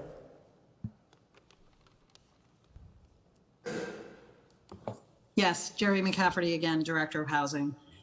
This is a state earmark that is a first contribution to an effort that we're raising funds for, the purpose of which is to rehabilitate vacant homes that either go into receivership or are city-owned. The goal is really to get properties that were previously going into receivership and then being purchased by the receiver and being used for rental housing. This is a pilot that really, much of the design came from retired Judge Dina Fine, with the goal of figuring out how to move a property from receivership into home ownership. So this takes vacant homes that would go into receivership, be purchased by a nonprofit, rehabbed, and sold to an owner occupant who will have income at or below 100% area median income. So it is, again, it's affordable home ownership. It's in the qualified census tracts closer into downtown census tracts that have been subject to disinvestment, and it is trying to get to the lingering vacant properties we have. While many have been rehabbed, there are still some out there, and this is a strategy to bring them back to homeownership and to the tax rolls. Thank you, Director McCafferty. Are there any questions or comments on item 13? Councilor Brown? Thank you, Mr. President. Now, once these properties are rehabbed, these are things you said you sell them, correct? Correct. And who gets the money? The money. So if there is any profit, the money would go back into the pool to do the next property. Usually a vacant home, the cost is so extensive to rehab it. It usually takes more money to rehab it than the value of the property. So we would expect to lose money on these properties essentially, and the money stays in the property. But if anything came back, it would come back into a pool to fund the next property. Yeah, I mean, I definitely, I definitely love the program, but where I have a little problem is that, how about those individuals out there who actually want to get into, because I know a lot of friends and people in my area and different minorities who want to get into the actual business of being able to buy the properties and do it and be able to sell them themselves. Is there something where they can piggyback off of it or something? I mean, because at the end of the day, I would just hate for people who want to get into that business to pop up and everything is bought up from the city and then state funding. I would say we have a lot of initiatives going on to work on both vacant lots and vacant homes. The city still does auctions of homes, which it provides an opportunity to buy at very reduced cost and rehab and sell. The city regularly, with some regularity, puts out requests for proposals on single projects where we will put out a city-owned lot with funding to redevelop or build on that lot. So I think we try to do a mix of larger projects to have some scale and smaller projects to be able to attract developers who aren't working at that larger scale yet, and to give them the opportunity to get into the market. I think we're trying to do both of those things. Okay, because I want to say maybe over 40 years ago, they had a program where they were giving properties away for $1. I don't know if you recall that. Do you recall that one? Where you get a house for $1? I wasn't working here 40 years ago, but I think, we certainly sell under price. We sell at a reduced cost. So people can get into the market and get into the housing. I do think, I think a bigger barrier for a lot of small developers is the amount of regulation that goes with using federal funds, which this is ARPA money that's flowing through the state as an earmark. Anytime there's federal funds, it's harder to use. There's a lot more paperwork and requirements, and we try to walk people through that. But we find that some developers shy away from it because it looks like too much of a headache, and it is a bit of a headache. But as I said, we try to support folks to do it. We really want to see local developers. Yeah, because that's really truly probably one of my biggest concerns, because now you kind of, you shut out those mom and pops people who actually want to get into development things themselves. I mean, this is the city of homes, and I wouldn't want some big conglomerates coming in and just buying up all the area and not giving the residents who are interested in purchasing the property the opportunity to do so themselves. Yes, and I will say the vacant homes we're talking about are mostly homes that have been vacant since the last downturn. So these are homes that have been vacant for some of them a decade or more. They're in very poor condition. And what we see right now is the market is working to bring a lot of properties back, but some of these are so expensive and so deteriorated that we're just not, the market isn't taking care of it. And what we're looking to do here is work with a nonprofit. The homes would then be sold, as I said, to homeowners. So this isn't going to be that they go to out-of-state people or out-of-area people. They'll be going to homeowners that will live in the house. Yeah, but what I mean is that even I understand about the vacancy and how long they've been there. If the city was to sit there and if they said to anyone in my area, hey, we'll give this to you for $1. Just a regular average Joe, not a person. Most people don't have the capability of starting a nonprofit in order to benefit from that. So, I mean, just your average Joe, I would look to do programs that's more aggressive to actually benefit the average Joe and not a nonprofit. But I definitely do commend your effort. But I would love to at least dig a little deeper because I think we're missing a whole group of people who when you sit back and think about it, who's going to be hurt from it. They're not going to be able to take advantage of it. But I do commend you. I definitely love, the program and everything. I just want to make sure we're careful as far as how we're doing it. Thank you, Mr. President. Thank you, Councilor Brown. Are there any further questions or comments for Director McCafferty on the Homes Project Pilot Grant? Mr. President. Councilor Curran. Director McCafferty, about how many homes are we speaking of, your estimate, in terms of vacant homes? So for $500,000, we're speaking of 2 to 3 homes. As I said, we're hoping that this is an initial contribution and we'll be raising additional funds from other sources. But at this point, it's a very small pilot. And who has title to these homes right now that are vacant? So if they are in receivership, well, they're homes that we expect to go into receivership. We don't know which homes they are at this point. The city is regularly doing code enforcement and bringing properties into, seeking receivers for properties. Many at this point are owned by banks or holding companies, and they just are not moving on them. So they're deteriorating in neighborhoods. And receivership is an opportunity to have a court take control of the property and force repairs. And when it does force repairs, it is taking action against an owner and they lose value. They may lose the property entirely.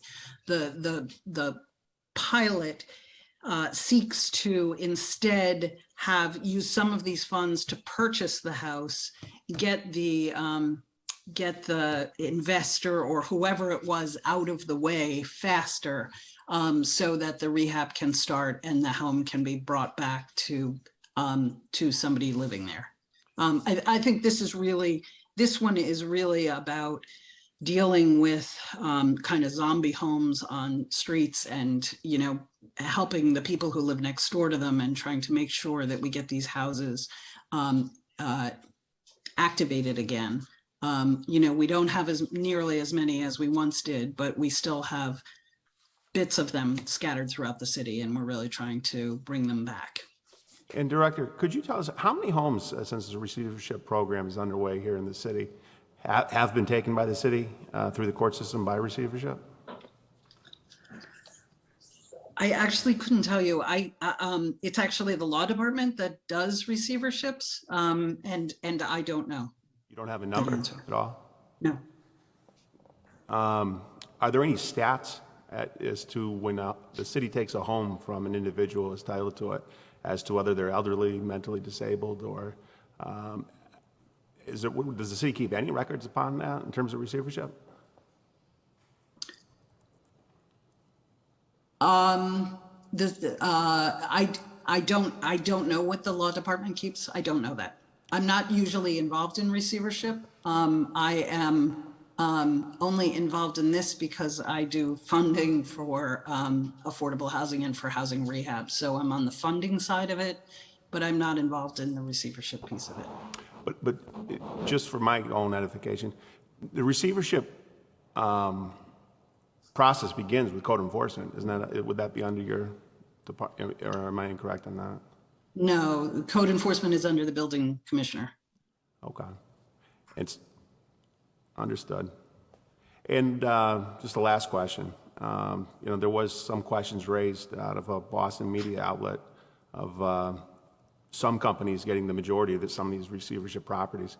I think one company here in Springfield got 50 homes that were put into receivership. I mean, that's a tremendous amount to just one contractor of formerly homes that belonged to residents of the city of Springfield, and then they were placed into receivership. They couldn't afford to rehabilitate them.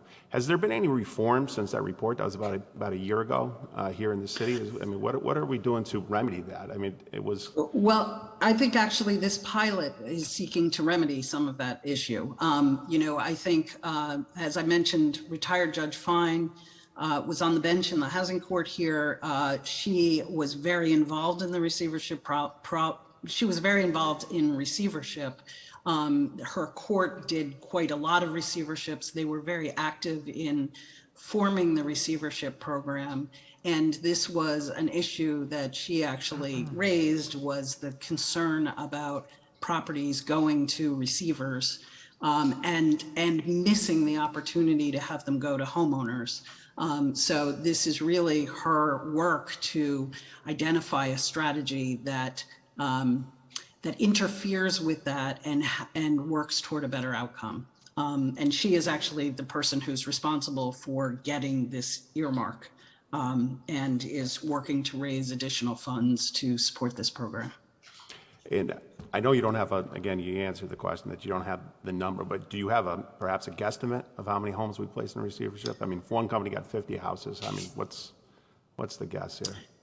So right now, the guess is a very small number. I think the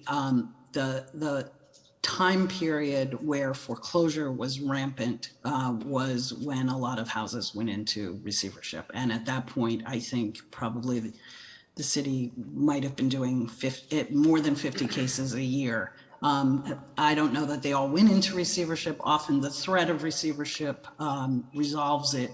But certainly they were at that level for a number of years, 2010 to 2013 or 14, but it's really dropped off. And, I think much the state of the housing market at this point,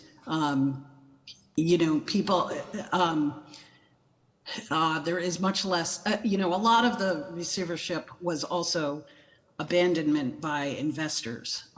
That's what we saw an awful lot of. So it's really the investors are not abandoning now because their properties are worth more.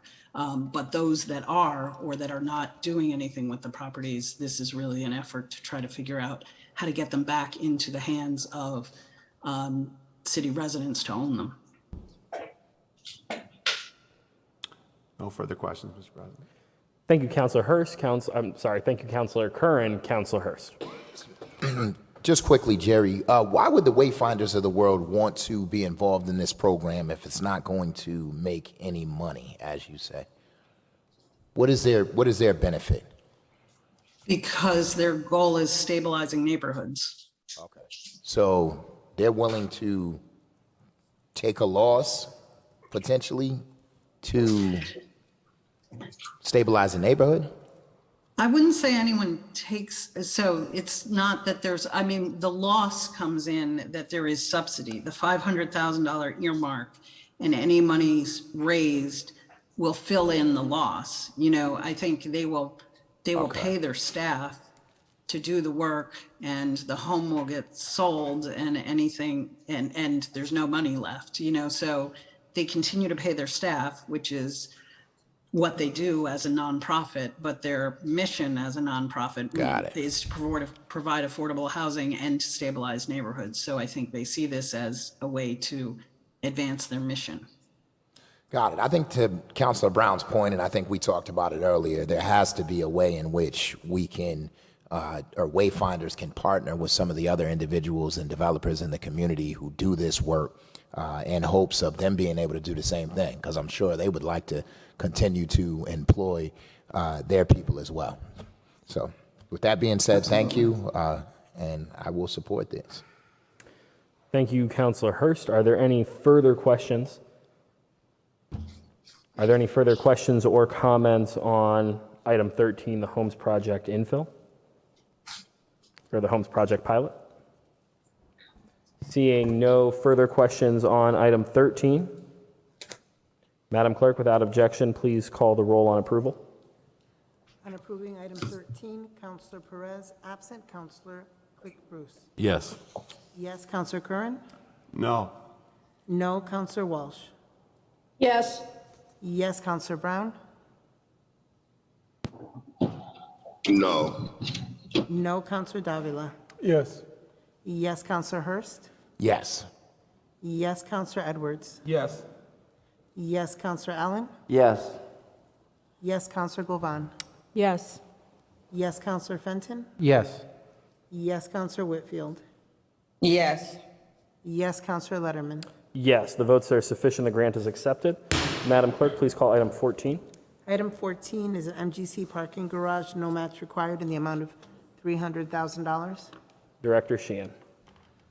Good evening, councilors. Tim Sheehan, Chief Development Officer. This grant is intended to extend into phase 2 planning work around the area of State, Willow, Union, and Main Street, looking at organizing better the parking resources that are existing and expand upon those to better service the business needs in the area. I'm happy to take any questions that you might have on this. It's a joint effort between Opeb and the Springfield Parking Authority. Thank you, Director Sheehan. Are there any questions or comments? Seeing none, without objection, Madam Clerk, please call the roll to approve item 14. On approving item 14, Councilor Perez, absent. Councilor Click-Bruce. Yes. Yes, Councilor Curran. Yes. Yes, Councilor Walsh. Yes. Yes, Councilor Brown. Yes. Yes, Councilor Davila. Absent. Councilor Hurst. Yes. Yes, Councilor Edwards. Yes. Yes, Councilor Allen. Yes. Yes, Councilor Govan. Yes. Yes, Councilor Fenton. Yes. Yes, Councilor Whitfield. Yes. Yes, Councilor Letterman. Yes, the votes are sufficient. The grant is accepted. Madam Clerk, please call item 15. Item 15 is Mass Trails Grant, match needed in the amount of $300,000. Director Signoli. Good evening, councilors. Chris Signoli, DPW Director. A few years ago, the Park Department, in association with the DPW, performed a study on the Highland Trail. The Highland Trail is proposed to be on the abandoned rail line starting at the East Longmeadow Town line and going to Springfield College.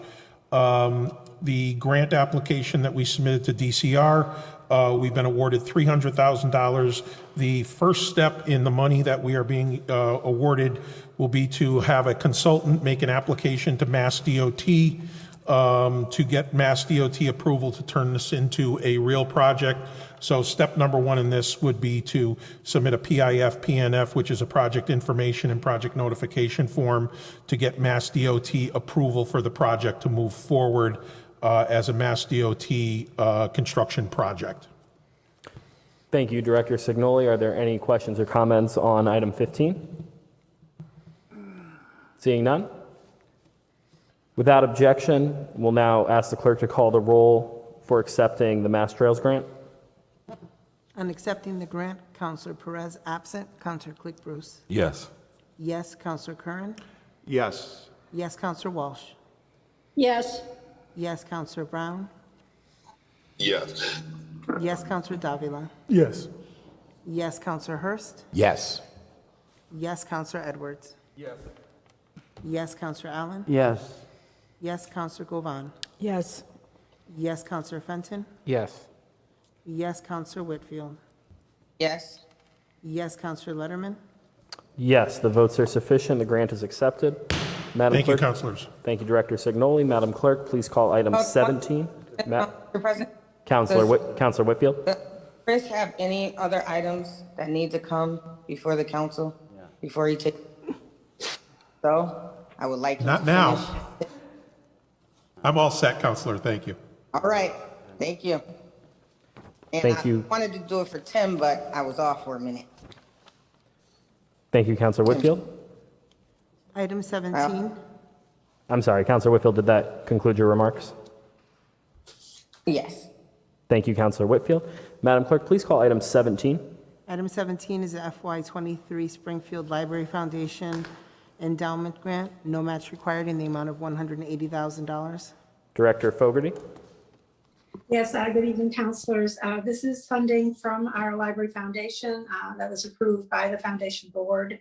These are trusts and endowments that are restricted to purchasing library materials across all our locations in the amount of $180,000.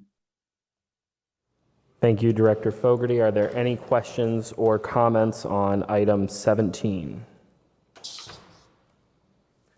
Seeing none, without objection, Madam Clerk, please call the roll to accept the Springfield Library Foundation grant. On accepting the grant, Counselor Perez absent, Counselor Click Bruce. Yes. Yes, Counselor Curran. Yes.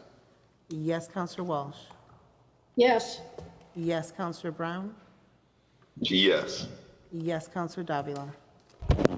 Yes. Yes, Counselor Hurst. Yes. Yes, Counselor Edwards. Away, Counselor Allen. Yes. Yes, Counselor Govan. Yes. Yes, Counselor Fenton. Yes. Yes, Counselor Whitfield. Yes. Yes, Counselor Letterman. Yes, the votes are sufficient and the grant is accepted. Madam Clerk, please call item 18. Mr. President, Counselor Allen. could I make a motion to move a few items out of order so that we could I believe there's 4 more library items.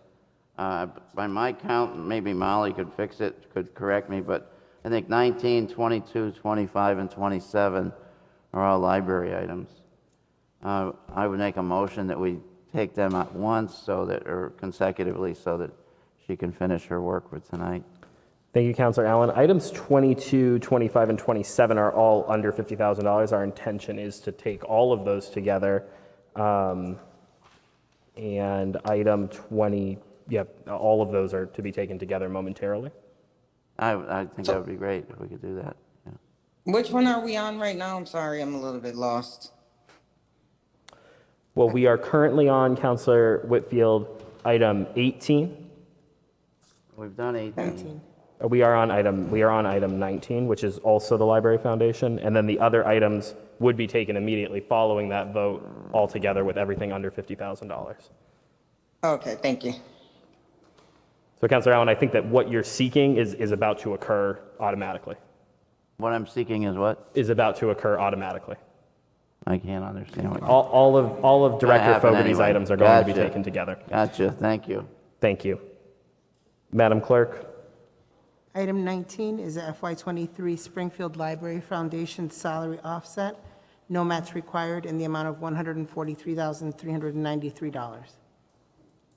Again, this is funding from the endowments that are and trusts that are managed by the Library Foundation, and it helps to offset our operating costs, and this funding will go to offset our personnel services expenses for fiscal 23. Thank you, Director Fogarty. Counselor Walsh. No, I just had my hand up on the order of things because I thought we had already taken 18. You are correct, Counselor Walsh. We're now on item 19. Thank you. Are there any questions for Director Fogarty or comments on item 19? Seeing none, without objection, Madam Clerk, please call the roll to accept item 19. On accepting item 19, Counselor Perez absent, Counselor Click Bruce. Yes. Yes, Counselor Curran. Yes. Yes, Counselor Walsh. Yes. Yes, Counselor Brown. Yes, Counselor Davila. Yes. Yes, Counselor Hurst. Yes. Yes, Counselor Edwards. Yes. Yes, Counselor Allen. Yes. Yes, Counselor Govan. Yes. Yes, Counselor Fenton. Yes. Yes, Counselor Whitfield. Yes. Yes, Counselor Letterman. Yes, the votes are sufficient and the grant is accepted. Madam Clerk, items 21 through 28 are all under $50,000. Traditionally, we would call all of these grants together. So without objection, Madam Clerk, please call items 21 through 28. Item 21 is FY22 Community Mitigation Specific Impact Grant, no match required, in the amount of $41,300. Item 22 is the Springfield Library Foundation Wi-Fi hotspots, no match required, in the amount of $25,000. Item 23 is the FY23 Shine Grant, no match required, in the amount of $26,344.53. Item 24 is a Community Mitigation Grant, no match required, in the amount of $16,000. Item 25 is FY23 Springfield Library Foundation Beautification Grant, no match required, in the amount of $10,000. Item 26 is a Parks EEA Greening the Greenway Cities Grant, no match required, in the amount of $9,600. Item 27 is a Mary and John J. Brogan Endowment Grant Increase, no match required, in the amount of $2,787.73. And finally, item number 28 is a grant of tangible property, 2022 car seat distribution program. Thank you, Madam Clerk. Are there any questions on any of the items in 21 through 28? Seeing none, without objection, Madam Clerk, please call the roll to approve the grants described in items 21, 22, 23, 24, 25, 26, 27, and 28. On accepting the grants, Counselor Perez absent, Counselor Click Bruce. Yes. Yes, Counselor Curran. Yes.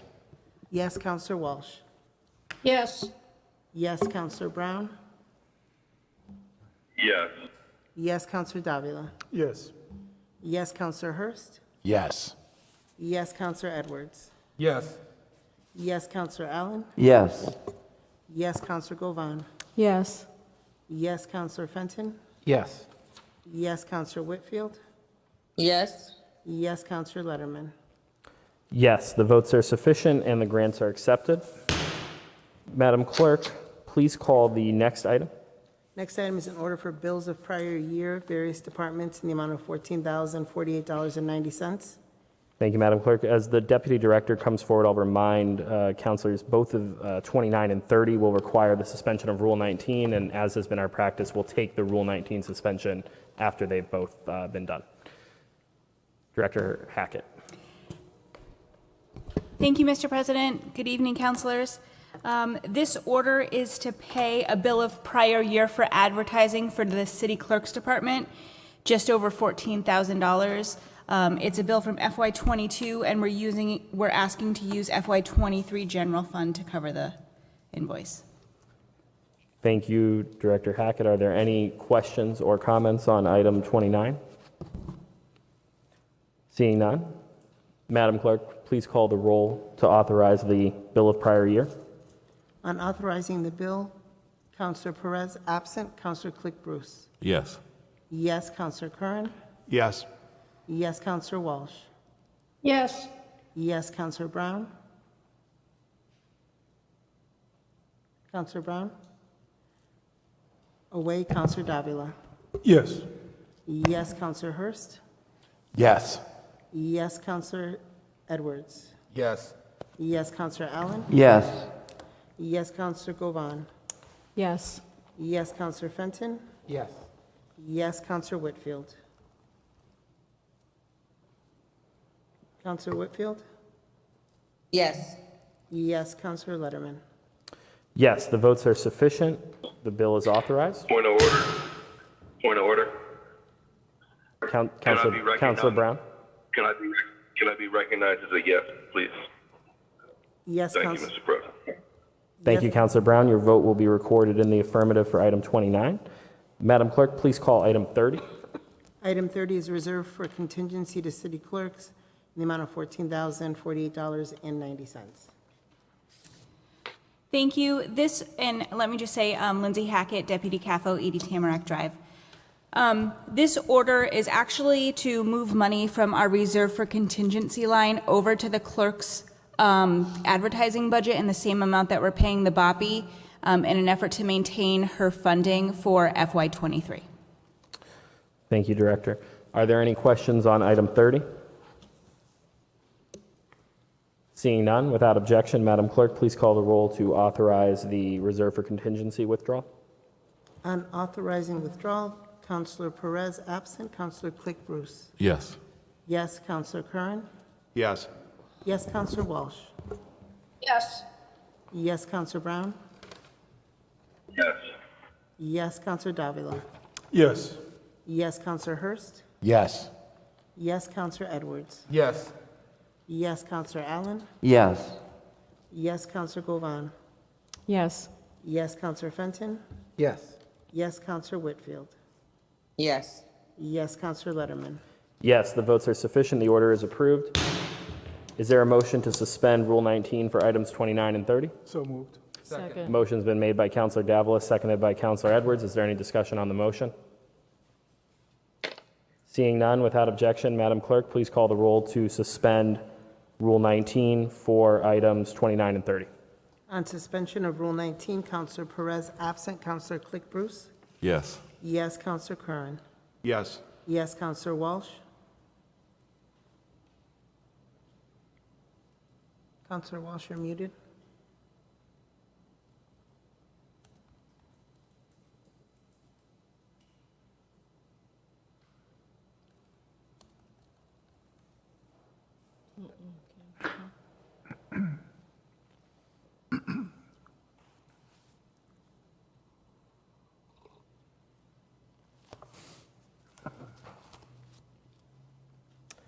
Councilor Walsh, if you cease any activity, I can attempt to unmute you.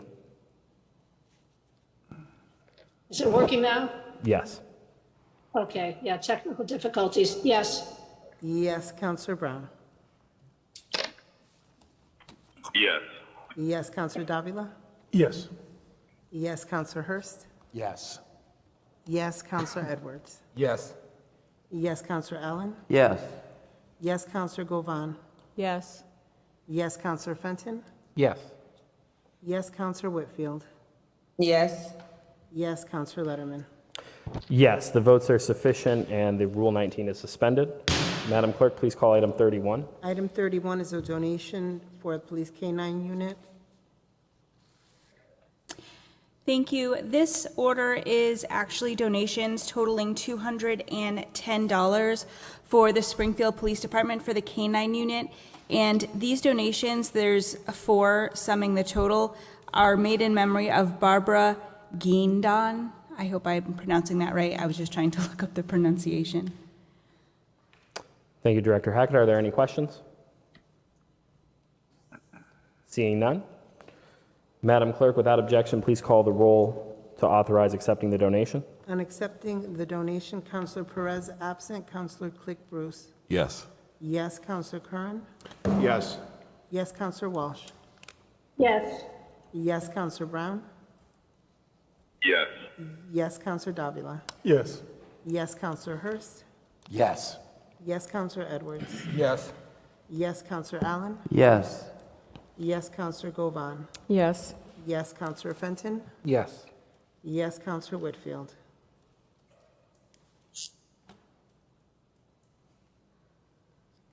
Councilor Whitfield? Yes. Yes, Councilor Letterman. Yes, the votes are sufficient. The donation is accepted, and let it be known that the City of Springfield certainly thanks Barbara's family and remembers her memory. Madam Clerk, please call item 32. Item 32 is an order approving the codicil to memorandum of understanding for the Valley Bike Share Is there anybody here to speak on this item? Valley Bike Share? Good evening, councilors. My name is Alvin Allen, Principal Planner with the City of Springfield's Office of Planning and Economic Development. Here just to again give you guys some information that the city currently has 14 existing bike stations in the city, as we are part of the bike share network with several other cities and towns in the Pioneer Valley. We are increasing our stations from 14 to 21. And as part of that increase, the Valley Bike Network, they are increasing our annual fee by just under $1,400. Thank you, Mr. Allen. Are there any questions or comments? Councilor Brown. Thank you, Mr. President. Thank you, Alvin, for your work. How is the response as far as the students in school? Is it a pickup since school started? You find them using it? I'm not sure. They do post monthly ridership, so I'm not sure. I'd have to look at the numbers. I'm not sure if there's a correlation between, when the public schools are in session or not. I can't really speak to that at this time. Okay, because I just always thought it was kind of cool that, being able to ride your bike to school and, doing things like that. So I always commend you guys on this program. I definitely love it. I was just curious as far as transportation. That's all. Thank you, Mr. President. Thank you, Councilor. Thank you, Councilor Brown. Are there any further questions or comments? Seeing none, Madam Clerk, without objection, please call the roll on item 32, approving the memorandum for the Valley Bike Share. On approving the order, Councilor Perez absent. Councilor Click Bruce? Yes. Yes, Councilor Curran? Yes. Yes, Councilor Walsh? Yes. Yes, Councilor Brown? Yes, Councilor Davila? Yes. Yes, Councilor Hurst? Yes. Yes, Councilor Edwards? Yes. Yes, Councilor Allen? Yes. Yes, Councilor Govan? Yes. Yes, Councilor Fenton? Yes. Yes, Councilor Whitfield? Yes. Yes, Councilor Letterman? Yes, the votes are sufficient. The order is approved. Madam Clerk, please call item 34. Item number 34 is an order authorizing the mayor to execute a quitclaim deed for the sale of East Side Forest Hills Road. Floor is yours. Hi, Robert Demusis from the City of Springfield's Office of Housing here before you tonight on an abutter lot, proposed abutter lot transfer, East Side Forest Hills Road, parcel 156. Happy to answer any questions. Thank you, Mr. Demusis. Are there any questions on executing the quitclaim deed? Seeing none, without objection, Madam Clerk, please call the roll to authorize the execution. On authorizing the order, Councilor Perez absent. Councilor Click Bruce? Yes. Yes, Councilor Curran? Yes. Yes, Councilor Walsh? Yes. Yes, Councilor Brown? Yes. Yes, Councilor Davila? Yes. Yes, Councilor Hurst? Yes. Yes, Councilor Edwards? Yes. Yes, Councilor Allen? Yes. Yes, Councilor Govan? Yes. Yes, Councilor Fenton? Yes. Yes, Councilor Whitfield? Yes. Yes, Councilor Letterman? Yes, the votes are sufficient. The order is approved. Madam Clerk, item 35. Item 35 is an order authorizing the mayor to execute quitclaim deed for the sale of West Side Donbray Road. Similarly, a proposed abutter lot transfer for West Side Donbray Road, parcel number 38.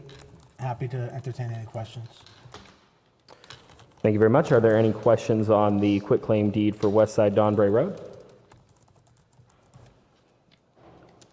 Seeing none, without objection, Madam Clerk, please call the roll to authorize the execution of the deed. On authorizing the order, Councilor Perez absent. Councilor Click Bruce? Yes. Yes, Councilor Curran? Yes. Yes, Councilor Walsh? Yes. Yes, Councilor Brown? Yes. Yes. Yes, Councilor Davila? Yes. Yes, Councilor Hurst? Yes. Yes, Counselor Edwards. Yes. Yes, Counselor Allen. Yes. Yes, Counselor Govan. Yes. Yes, Counselor Fenton. Yes. Yes, Counselor Whitfield. Yes. Yes, Counselor Letterman. Yes, the votes are sufficient and the order is approved. Members, items 36 and 37 are on for referral to the next meeting. No action is required, I'm informed, by the Law Department and the Planning Department, so we'll have the clerk read those items for referral, and we will hear them at our hearings meeting. Madam Clerk, item 36. Item 36 is to change the zoning of the properties known as 1400 State Street and 1414 State Street from Residence C to Business A. And item 37. Item 37 is to change the zoning of the properties known as East Side Chestnut Street, West Side Prospect Terrace, South Side Prospect Terrace, 27 Prospect Terrace, East Side Prospect Terrace, and West Side Prospect Terrace from a Residence C to a Business A. Thank you, Madam Clerk. Madam Clerk, item 39, I am the sponsor of an intent to step down to speak on it, so without objection, I'd ask that we take item 40 first, and so that way we can just conclude the meeting after item 39. So without objection, Madam Clerk, please call item 40. Item 40 is an ordinance amending Chapter 385 of the revised ordinances of the City of Springfield, 1986, as amended by adding Article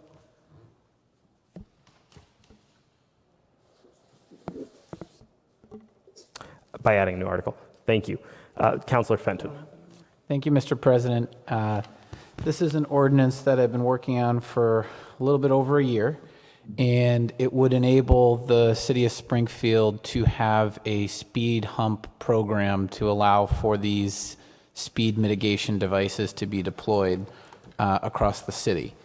So with your indulgence, I'll just give you a little bit of an overview of what the ordinance does, and with the council's indulgence, I'd be happy to have any questions or comments that people want to have tonight, and if there's a request for referral to committee, I won't resist that. It's an important piece of legislation, and although we've spent a lot of time on it, I'm not afraid to spend some more time on it before we take final action. So the concept is that it would allow for property owners or registered voters in the city to petition for a speed hump at a particular location.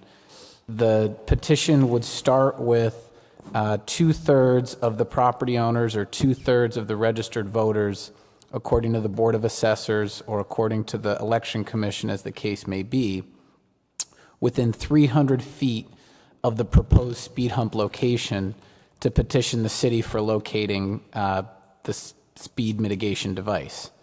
In the reasonable discretion of the Department of Public Works, based on the proposed location, they may decide to increase that area from 300 feet to a larger area if they feel like the impacted segment is more appropriately viewed as an area larger than the 300-foot radius.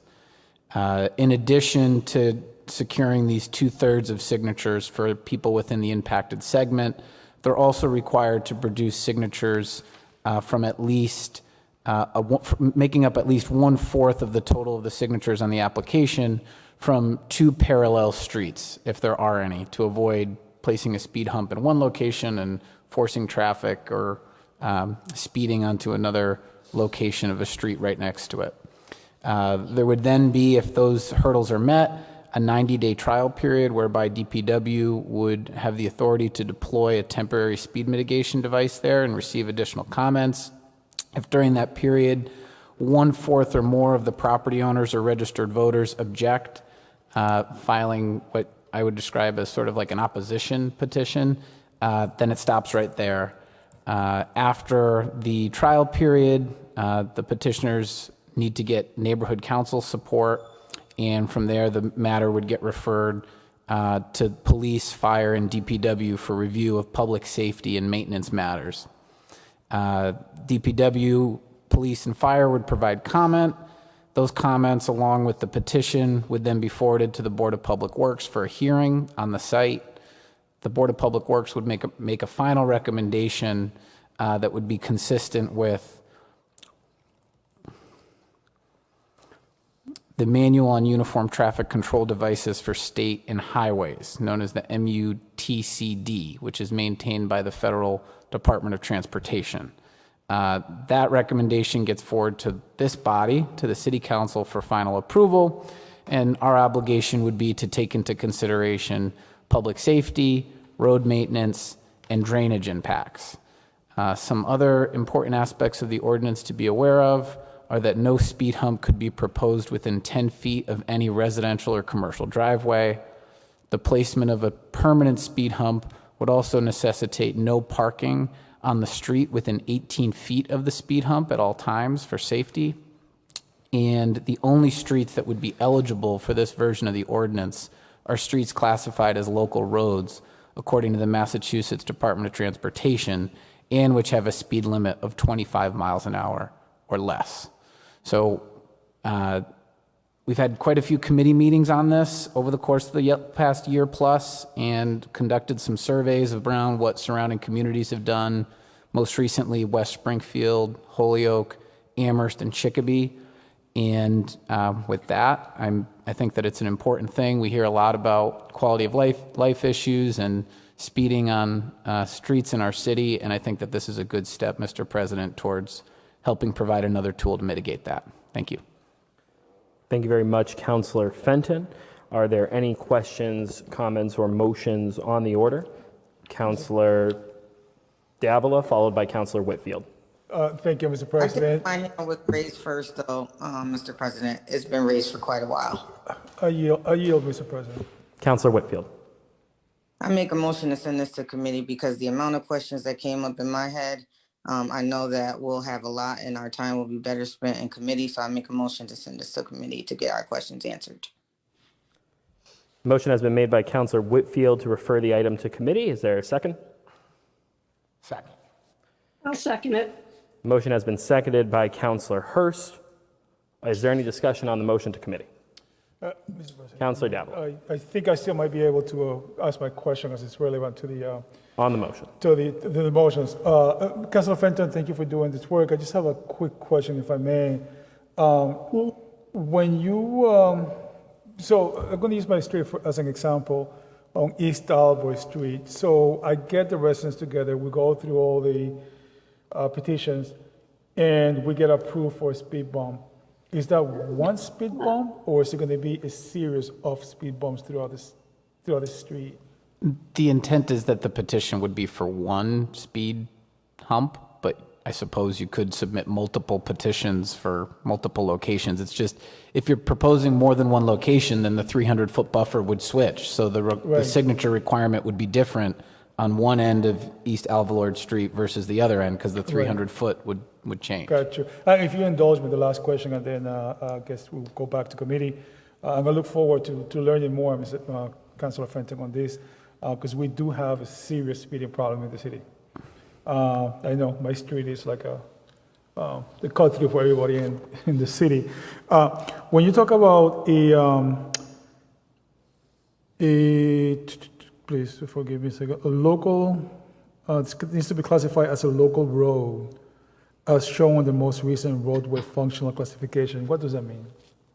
So a local road is a technical term deployed by the Massachusetts Department of Transportation to define a thoroughfare as a road that has a speed limit of 25 miles an hour or less. Okay. It would exclude state roads or major thoroughfares. So places that, for example, would be ineligible for a speed hump under this ordinance would be streets like Boston Road or Sumner Avenue, and many more for that matter. But there is an online tool through MDOT that you can use to search for where your local roads are and where the major thoroughfares are in the city. And it's a color-coded map that's really user-friendly. It uses similar technology to Google Earth. All right. Thank you, Councilor Fenton. Thank you, Mr. President. Those are my questions. Thank you, Councilor Davila. Councilor Brown on the motion. Yes, real quick, I want to thank you, Councilor Fenton, for always being on top of different things. And this is something definitely needed. I know in my area, people have been wanting speed bumps, but I just didn't understand. They said that we couldn't do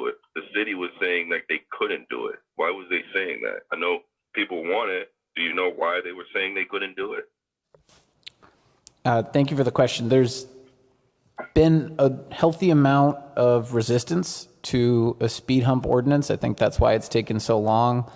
There are appropriate concerns that agents for this city and for other cities and towns have had.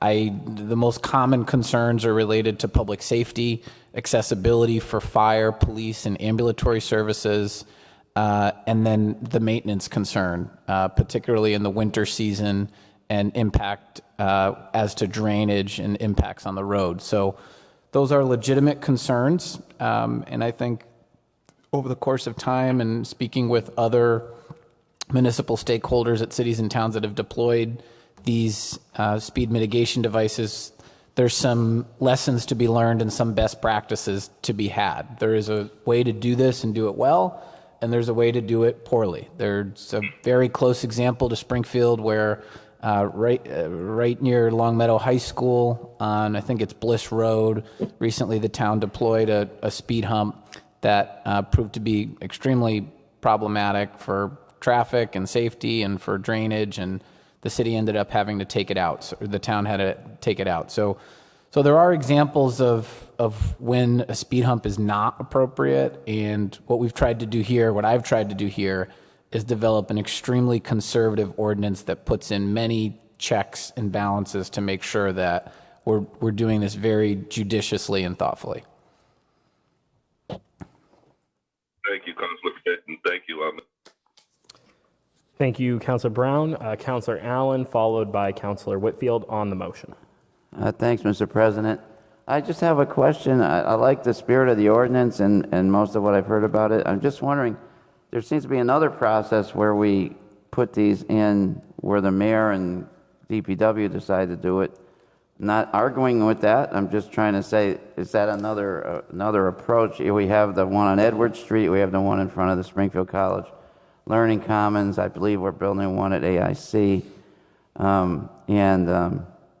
Just wondering how we would incorporate those decisions that were made with this ordinance. And you don't need to address it now, but it's just something I think we need to discuss. With your permission, Mr. Councilor President, it's a Fenton? perfectly legitimate question. The city council is the body that's responsible and has authority over the rules of the road. So no improvement or impediment should be going on a permanent basis in the right-of-way in the city of Springfield without a vote of this body. Currently, we don't have a description of how or when speed humps would be deployed in the city. And to Councilor Brown's point, for a period of time, the city's longstanding position has been that we don't use those speed mitigation devices. But there are examples of cases in which they have been deployed. Now, I can't speak with personal knowledge to whether a vote of the council ever happened for the installation of that speed raised sidewalk on Edward Street or the one on Alden Street, but it would be my position, and I think should be the position of this body, that none of those things should be happening in the road without council permission. And this would create a clear and transparent process for how to go about doing that.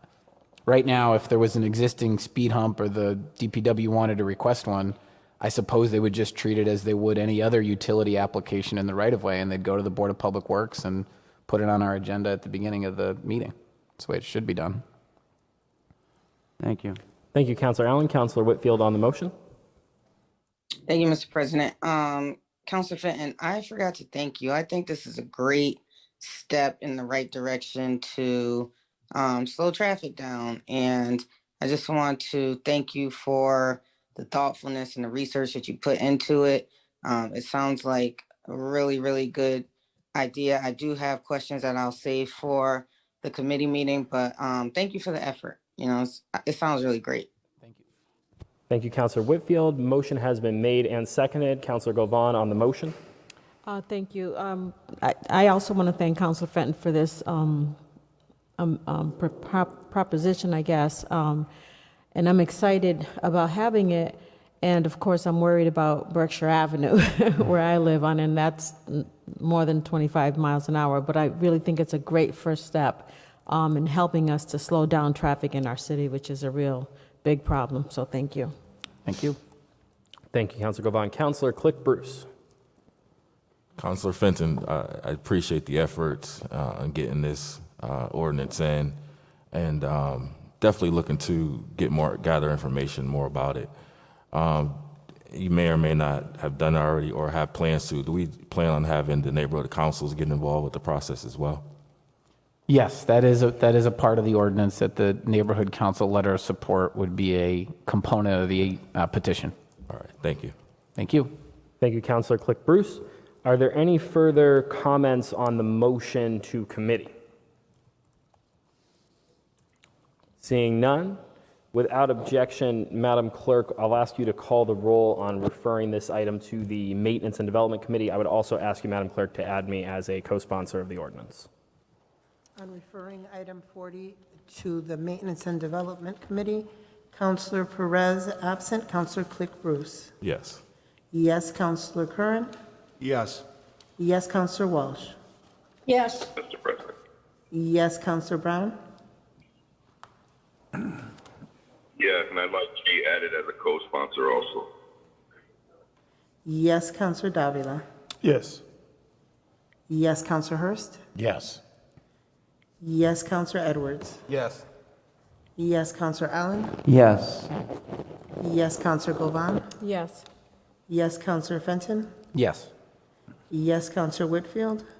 Yes. Yes, Councilor Letterman. Yes, this ordinance will be referred to the Maintenance and Development Committee. Madam Clerk, please call item 39. Item 39 is an ordinance amending Chapter 16 of the City Code by inserting a new article, Board and Commission and Committee Appointment, Posting, Vacancy, Announcement, and Application. Thank you, Madam Clerk. As I'm the sponsor of this ordinance, it's my intention to speak on it, so at this time I will cede the podium to the Vice President, Melvin Edwards.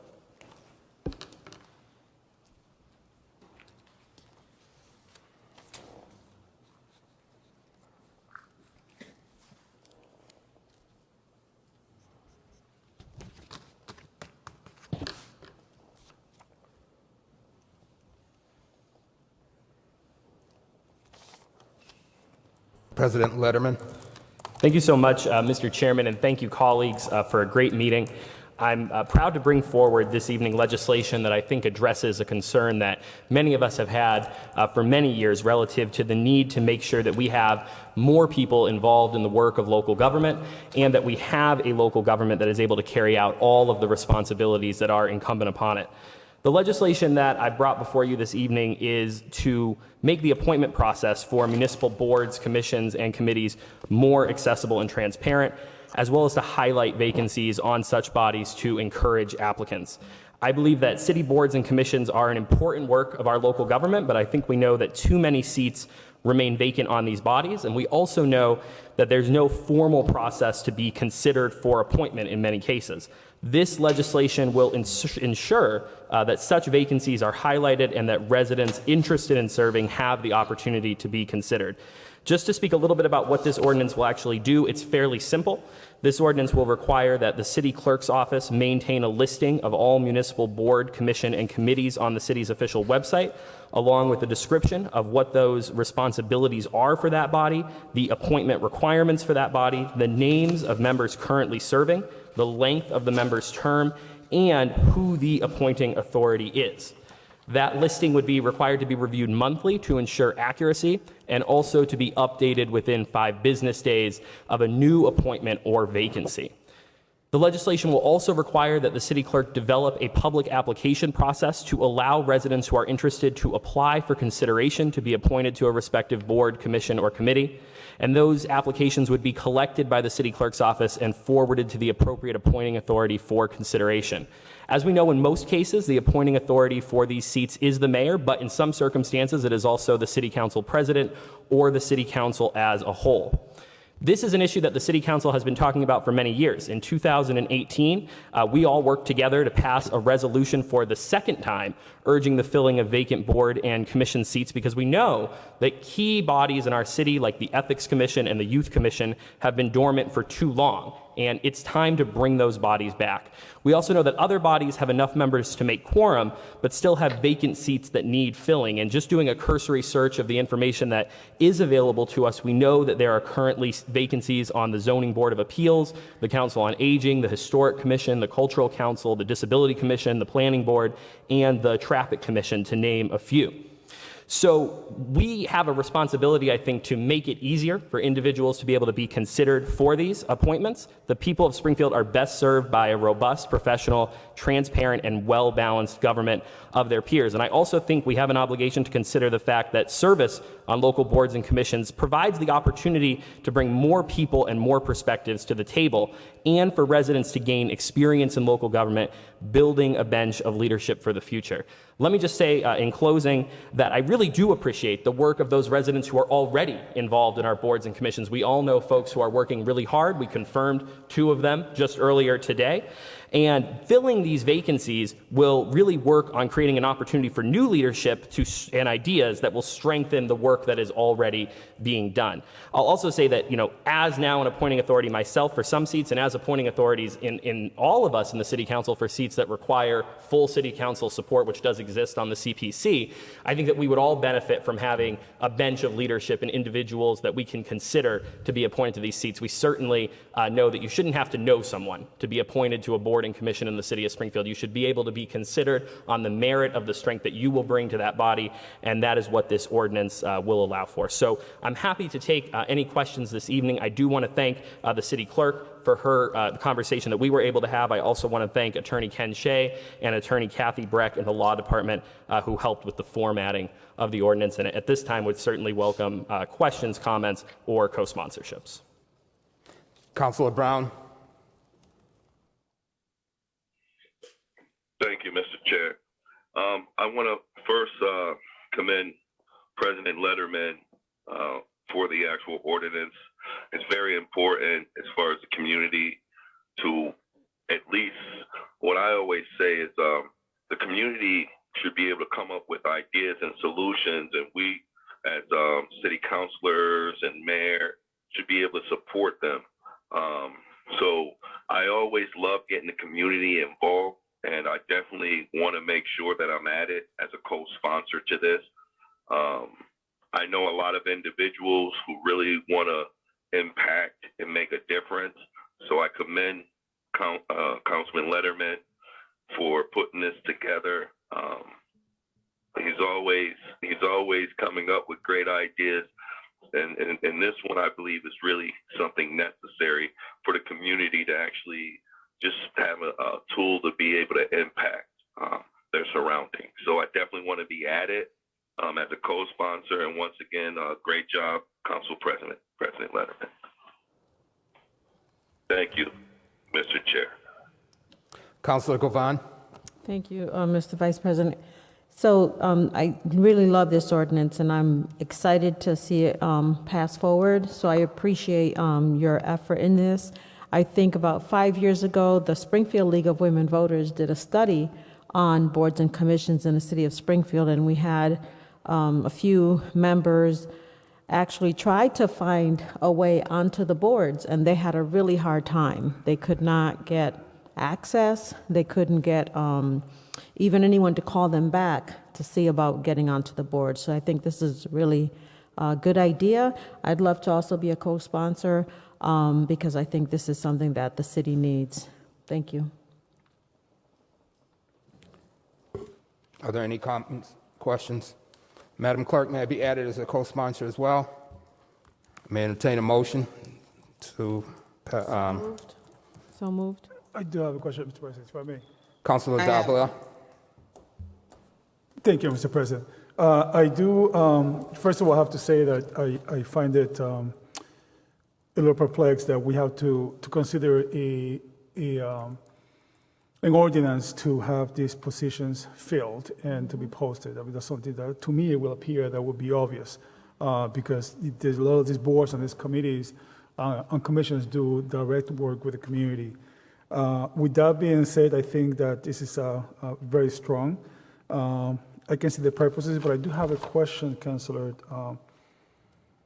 Letterman, is we have a strong form of government here, mayoral form of government, and some people like it, other people don't like it. But why is there in Section B, why are you suggesting that we, the General Government Subcommittee of the Springfield Council shall review the applications? If the mayor is going to appoint them and he has the purview, whether we like it or not, why are we reviewing the applications? Mr. President. Thank you very much. Thank you very much, Councilor Davila. I'm sorry, my apologies, through the President, to Councilor Letterman. Mr. President, if I may, thank you so much, Mr. President. Councilor Davila, I believe the section you're referring to, it's not so much, it's not that the General Government Committee would review the actual applications that come in for appointment. It's that the application, the ordinance requires an application form to be created by the city clerk's office within 30 days of passage of the ordinance, and it would require the General Government Committee to hold a meeting so that the city council could give input on that form and make sure that the form is what the city council envisioned. So it's more so to allow an opportunity for the city council and the clerk's office to interact through the General Government Committee to make sure that the form is, a form that we feel is accessible to the people of Springfield to apply. Okay, so it's in the actual form, not on the actual appointment? Correct, the actual form. Nothing in this ordinance is intended to supersede the appointing authority of any appointing authority, be it the mayor, the city council president, or the city council as a whole. And as a matter of fact, the legislation includes language specifically to make clear that this is a process that the city council is establishing, but ultimately, because of the way our city charter is written, appointments can be made by the appointing authority. The appointing authority has the right to make their appointments. What we have the opportunity to do is to create a process that I believe an appointing authority that is acting in the best interest of the city will follow, and it is certainly one that I will follow as the city council president. Well, if the mayor, I would like to introduce a friendly amendment, if I could, just to add the word form, just to be, because I was confused when I read it. Just to add in that sentence where it says, the General Government Subcommittee of the Springfield City Council should review the application form, period. And then the application form, in the next sentence, the application form should be posted on the city website. I have no objection. I second the motion. Motion has been presented. Madam, are there actually, Councilor Whitfield? Thank you, Mr. President. I think I had my question answered. Thank you. Councilor Walsh? Thank you, Mr. President. And I think, this, sure, I'm not muted. Thank you, Mr. President. We're fortunate in the city of Springfield. We have so many people with so much talent and expertise that want to get involved. But I'm a little, are we saying that anybody that wants to be on a board or commission has to fill out an application? Is that what you're asking? Mr. President, if I may. Councilor Letterman? Thank you, Mr. President. No, Councilor Walsh. So certainly what we are looking to do is create a process that allows people to bring their name forward and enter their name for consideration to be appointed to a board or commission. And this would allow the city clerk's office to maintain essentially a bench of individuals who have volunteered that they would like to be considered, and to make that information available to the appointing authority. Ultimately, the appointing authority may still appoint whomever they would like. But what this allows is somebody who may not have access to the appointing authority, may not have a personal or professional relationship with them, just a resident of the city of Springfield who is interested in serving their community. It allows them to bring their name forward for consideration. Okay, and I think, I believe there was Councilor Davila, I think it would have to be clear for anybody who is interested that if the appointment comes from the mayor's office, I don't usually like to give the mayor any city council power, but I think we have to be clear that if the appointments are coming from the mayor, we can't really ask him to have people fill out these forms or have him do this. So I think you got to be very clear about what positions are available. You don't want to get people's hopes up that they can serve on some commission that they'll never get appointed to. Thank you, Councilor Walsh. I'm sorry, Mr. President. If Councilor Councilor Walsh would Letterman. like me to respond. President Letterman. Thank you, Councilor Walsh. So, yes, so the language in the ordinance specifically states that nothing in the ordinance shall interfere with the authority of whomever is chartered to make the appointment. So there's no interference in that regard, and certainly I think a part of the application could make clear that the appointing authority is the final authority on all appointments. But I also think that by passing this legislation, we will be able to send a strong message that we want more people involved in the work of local government. We want to rebuild our boards and commissions. Certainly, we know that vacancies continue to persist on many of our boards and commissions. This body has twice passed a resolution highlighting that, multiple years apart. And so I think that what we are doing now is having the opportunity to create a process to really address that. Because if there are vacancies, that means there is a need for people to come forward and fill them. Are there any other questions? I apologize. Councilor Davila, I couldn't understand exactly what you were saying, and it's the math, but I couldn't understand. I believe that you made a motion for amendment to the ordinance? Yeah, a friendly amendment to, in section B, wherever it talks about application, to be replaced with application form. For example, where it says General Government Subcommittee of the Springfield City Council to review the application form, period. The application form shall be posted on the city website, and the application form shall be collected by the city clerk. So wherever we see the word application, to be followed by application form in section B. Thank you. Is there a second to that motion? Second. Councilor Hurst. Not on the motion. Okay. And I believe, Madam Clerk, the motion has been made, properly second. Are there any objections to the motion or vote for the motion? Madam Clerk, would you like to call the roll on the motion to amend? On the motion to amend section B to replace the word application with the phrase application form, Councilor Perez absent, Councilor Click Bruce. Yes. Yes, Councilor Curran. Yes. Yes, Councilor Walsh. Yes. Yes, Councilor Brown. Yes. Yes, Councilor Davila. Yes. Yes, Councilor Hurst. Yes. Yes, Councilor Edwards. Yes. Yes, Councilor Allen. Yes. Yes, Councilor Govan. Yes. Yes, Councilor Fenton. Yes. Yes, Councilor Whitfield. Yes. Yes, Councilor Letterman. Yes. The vote is sufficient. The motion carries. Councilor Hurst.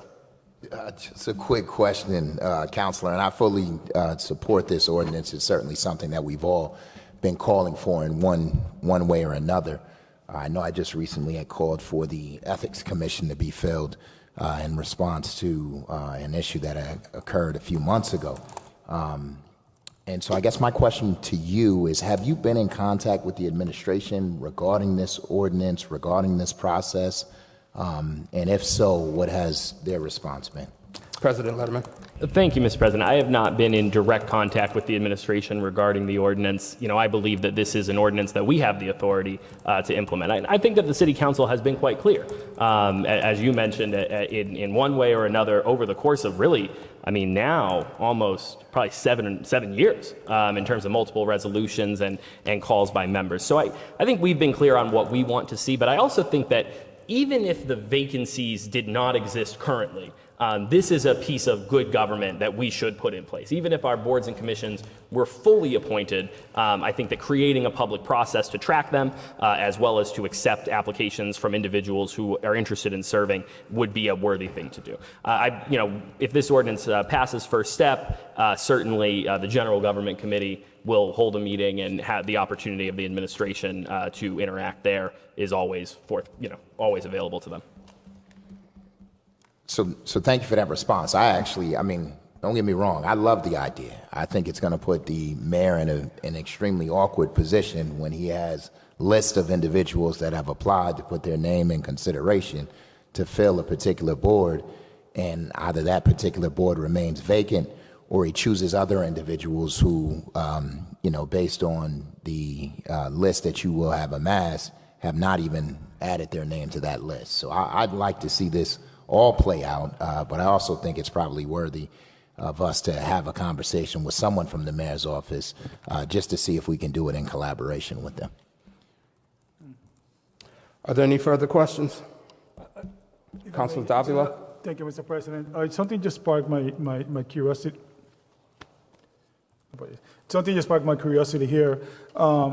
It says here that the city clerk should publish on the city official website a listing of municipal boards and commissions.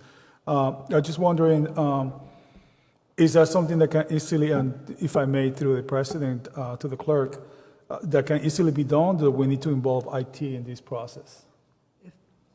Madam Clerk? If I can respond, it's something that actually I do right now. So part of the Minute Track program that we have here, once someone's appointed to a board and commission, I add their name to the system, and then that actually automatically feeds into the city website. Okay, so once it's uploaded, it's something that should be relatively easy for any Joe resident to find out what's available, so forth and so on. Correct. So anything And the that responsibilities. Correct. So when, for example, when Councilor Letterman became President Letterman of the council, once I changed that in the Minute Track system, which is what I care for as the clerk, it automatically updates on the website. Right. So this past today, this takes 3 readings, right, Mr. President? Tonight would be a vote to first that. First one. So once this goes live, how long will it take you to put it up? Would that be available immediately so people can benefit from it, or? Sure. If there's questions on what's, the accuracy of who's on the boards and commissions, it's pretty straightforward. What you see on on the city website through the council feed from this Minute Track is pretty accurate. For example, having to add Councilor Click Bruce on it, that will go up this evening for his first vote. Okay. And I think the ordinance speaks to that there's kind of a 5-day period for it to happen. That's sufficient. Thank you, Madam Clerk. Thank you, Mr. President. I apologize if I missed the order correctly. Councilor Whitfield? No, you got it right. Thank you, Mr. President. My question is to Councilor Letterman. I think that it's difficult to find the boards and commissions on the website. So is there going to be a link on the main page that brings you to the boards and commission? And secondly, when a vacant becomes available, will there be some type of, media release or publication so folks can be aware to even look at the vacancies? President Letterman? Thank you, Mr. President. And thank you, Councilor Whitfield. I agree with you. And I think that, a conversation we could have in general government is certainly about where exactly we would like this to be placed. And to the extent that we are able to dictate that it be prominent, I think that we should. I also agree that there should be even broader efforts to advertise these. I think that we can look at what the requirements might be, and that I can certainly share that, my intention for seats that I may serve as the appointing authority for would be to advertise that we are looking for appointments from the Springfield City Council, similarly to what I did recently with the planned working group on civic engagement, to which has received a great response. So we know there are people out there that want to serve and be involved in the work of local government. Currently, this ordinance states simply that it be published on the website, but that allows us to then do media releases of our own, right, calling for individuals to take a look at it. And I think that, that's something that we could take upon ourselves. If we wanted to explore inserting broader language into the ordinance, we could do that through the General Government Committee. I think we do have to be careful relative to not infringing on what Councilor Davila brought up, which is the strong mayor form of government and who is the appointing authority for different sections. We certainly don't, we certainly want to make sure that we're able to enforce the ordinance. So I'd be happy to work with you, Councilor Whitfield, around looking at how we might be able to change that language or increase it. But as it currently stands, you would simply direct the city clerk to post publicly on the city website. I will say one more thing relative to what is required to be posted. So currently it does show some boards and commissions on the city's website, and we have, as the clerk maintained, the technology to do this. This would expand what is required to be published, though. So this would require that all boards and commissions that are appointed by an appointing authority in the city of Springfield be published. It would include that their terms be published. It would include that a description of the appointment requirements and the description of what the board does be posted. So it creates some more transparency. But I think in terms of having a conversation about how we make sure that that web page is accessible and people know about it, it certainly is one to be had. Thank you. I appreciate that. And will it also post when they meet? Does it I don't know if that happens now, because I have no idea when these boards and commissions meet. Is Mr. that President. already on the website? Madam Clerk? So the boards and commissions, since the different boards and commissions meet at various times, it only goes up within the time that it's posted by the different authorities. So zoning board, for example, when they post their meetings, it goes up automatically onto the city calendar. The council, the clerk's office will post the council's scheduled meetings throughout the whole year at the beginning of the year when we know the meeting. So it's really up to whoever is posting for that specific board or commission. Okay, thank you. That makes 'Cause sense. it'll be interested to see how active these boards and commissions are. But I do like the fact that this ordinance is creating some form of equity and transparency. And so I would love to have further conversations. And as it stands right now, I'm definitely in support of it and ready to vote. Thank you. Councilor Brown? Thank you for the hard work, Councilor Letterman. Thank you. Councilor Brown? Thank you, Mr. President. I was just curious, just guesstimating how many actual seats aren't filled. Do we know, like, what around? Are they, is it 50? Is it, if we can guesstimate, is it less, more than 50? Mr. President. Mr. President. Thank you, Councilor Brown. I can, Mr. President. Would know. Mr. President. Thank you, Mr. President, and thank you, Councilor Brown, for the question. I can get you an exact number based on our most readily available data. I can tell you that just based on what I've looked at so far, there are at least more than a dozen. There are at least more than a dozen between the Ethics Commission, the Youth Commission, and the other board that are completely unappointed, and the other boards that we have recently discussed. We actually also, we also recently ourselves, the City Council, created a new board that requires appointment in the Springfield Housing Trust Fund, and that allows appointments in excess of over another 10 members right there. And so, certainly there are opportunities to serve, right? There are opportunities to serve, and we want to make sure that people know about those opportunities and have the opportunity to be considered for appointment. Thank you. And I do love the idea. And even like my colleague, Councilor Hurst, was saying, I think with the administration, maybe we should ask the mayor to help us out as far as advertising and maybe moving up some of the information on the city website, so a lot of people are aware of the different positions and committees, because like my other colleague, Councilor Whitfield, said, a lot of people don't know about what committees are there. I do know people, so that's why I commend you on doing it, because no one knows, and people would love to be on the committee. So I definitely, once again, I understand where my colleagues' concerns are. I appreciate, you putting it together, but we definitely have to advertise it more, because people don't know the different committees and the things that are available. So this is a great step, and I thank you. Thank you, Mr. President, and thank you, Councilor Letterman, Mr. President. Thank you. Are there any further questions? I have a question, quick. Councilor Davila. Thank you, Mr. President. We don't have to hash this out now, the minutia of it, but perhaps in committee we could discuss the possibility of adding somewhere, I don't know where, a provision or a paragraph talking about upcoming vacancies or upcoming when this expires. Because I think if I read this correctly, this is when the term expires. But something to say, such person's term is going to expire, and I think that would also give the ability for people to put in an application and for the average Joe to participate in being considered. Because one of the things that I used to say here is that people are either not interested or not qualified. And I have a hard time believing both. I think we have a lot of qualified people in the city. We have a lot of people who love the city. So again, we can hash out the minutia in committee, but something that will reflect that a term is coming up. It could be just a sentence or so, but something to consider as a thought. If I may, I believe that if we pass this tonight, it would pass first step, and then in that committee, amendments could be entertained and brought back to the committee to hold to be voted on.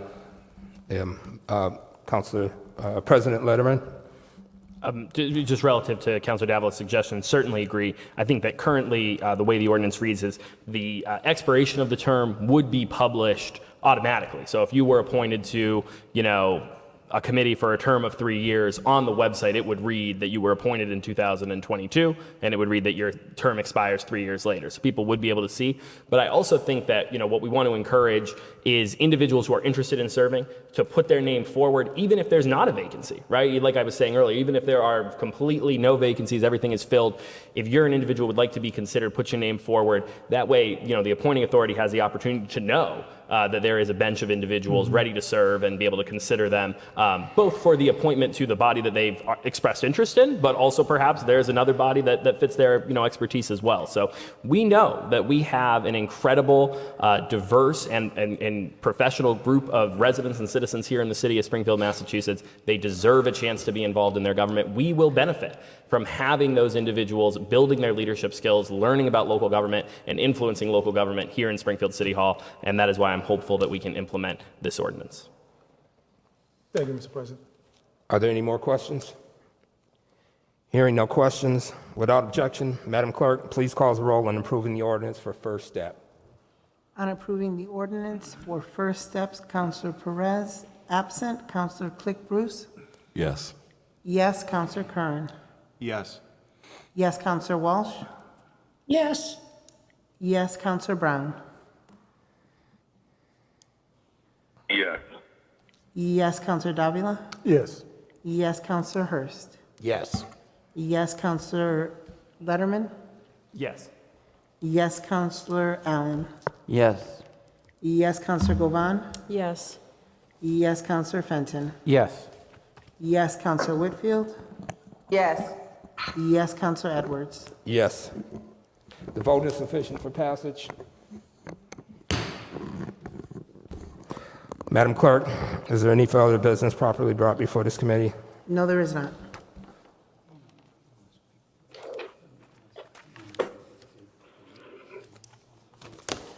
Okay. Without objection, the advising attorney for the council would like to address us. The reason is that I'm looking at the rules for ordinances. I think it's Rule 22. And there seems to be a three-step process. And so sitting here listening, I'm trying to figure out if we've actually done the first step the way it reads in the rules. According to the ordinance, the first thing that happens is the ordinance gets read to the committee, and I'm assuming that you read that. Sitting over here, I couldn't tell if you read the whole ordinance actually into the record. So it says that all ordinances shall be first read the first time and referred to the Committee on Ordinances, and I don't know if we have a committee on ordinances, but we may have another committee that could do that, general government or somewhere. So I don't know if this went to, after it was read, has been sent to an ordinance committee, because the ordinance committee then determines that the ordinance is properly drawn, even though the law department has already said it was done. And that's considered the first step, which is what I think you're taking. And it says that if it further gets sent to some other committee, then it's going to be considered you didn't do first step unless the council votes to say that they did first step. So I'm trying to figure out where we are on this. Was it read into the record? A point of order, Mr. President. Thank you, Mr. President. I greatly appreciate Attorney Shea and his service to our body. Attorney Shea, the Committee on Ordinances is consolidated under the Committee on General Government, which Councilor Fenton chairs. And so the practice has been that the placing of the ordinance on the agenda for the first time is the first reading. Okay. And so if the ordinance is passed the first time, there is an automatic referral to the General Government Committee that's meeting. what I'm trying to make meeting sure that as the we've Committee done. on Ordinances. So the process forward would be that Councilor Fenton would call a General Government Committee meeting before our next hearing, hear the matter, allow for discussion similar to what occurred tonight, take any amendments, and then bring it back for second step. At that point, we can choose to revoke Rule 22C and pass second and third together. However, and that's what we have usually done, but not always. And I certainly have some stories about Well, that. there are the two other steps which you get, but if you read the way it's written, it sounds like you read it into the record and then it goes to the committee, and that committee determines that it's in the proper order. Our practice So on this body has been that we placement on haven't the agenda is actually the first done that, reading, from what and that I've seen. approval by the law department is sufficient for placement on the agenda. Mr. President, thank you. I would ask that we take this up at a General Government Committee. There is a long and tangled history, Attorney Shea, behind why we do it the way that we're doing it. Yeah. And, you know, without, on the late hour, boring everybody with it, it has a lot to do with what that room over there with the pink and white marble walls used to serve for between the Board of Aldermen and the Common Council. Right. And so there's still some provisions in our charter that require that sort of order of readings, those three orders. Right. And I think it's a really interesting and important discussion for the efficacy of the council. I'd be happy to call a committee meeting on it to talk about just that. God knows we've spent a lot of time talking about first and second and third step, and I'm not quite sure that many of us really understand what the purpose of it is and why we're still doing it at this point in 2022. So No, I'd be I happy to call understand. a I committee just want to be meeting on it. sure that what we're doing here, that we've at least modeled what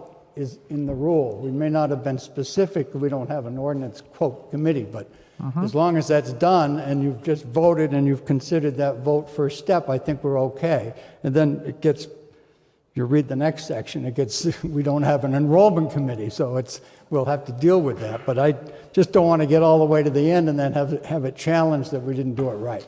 That's all, that's the only, I'm not trying to hold you up, okay?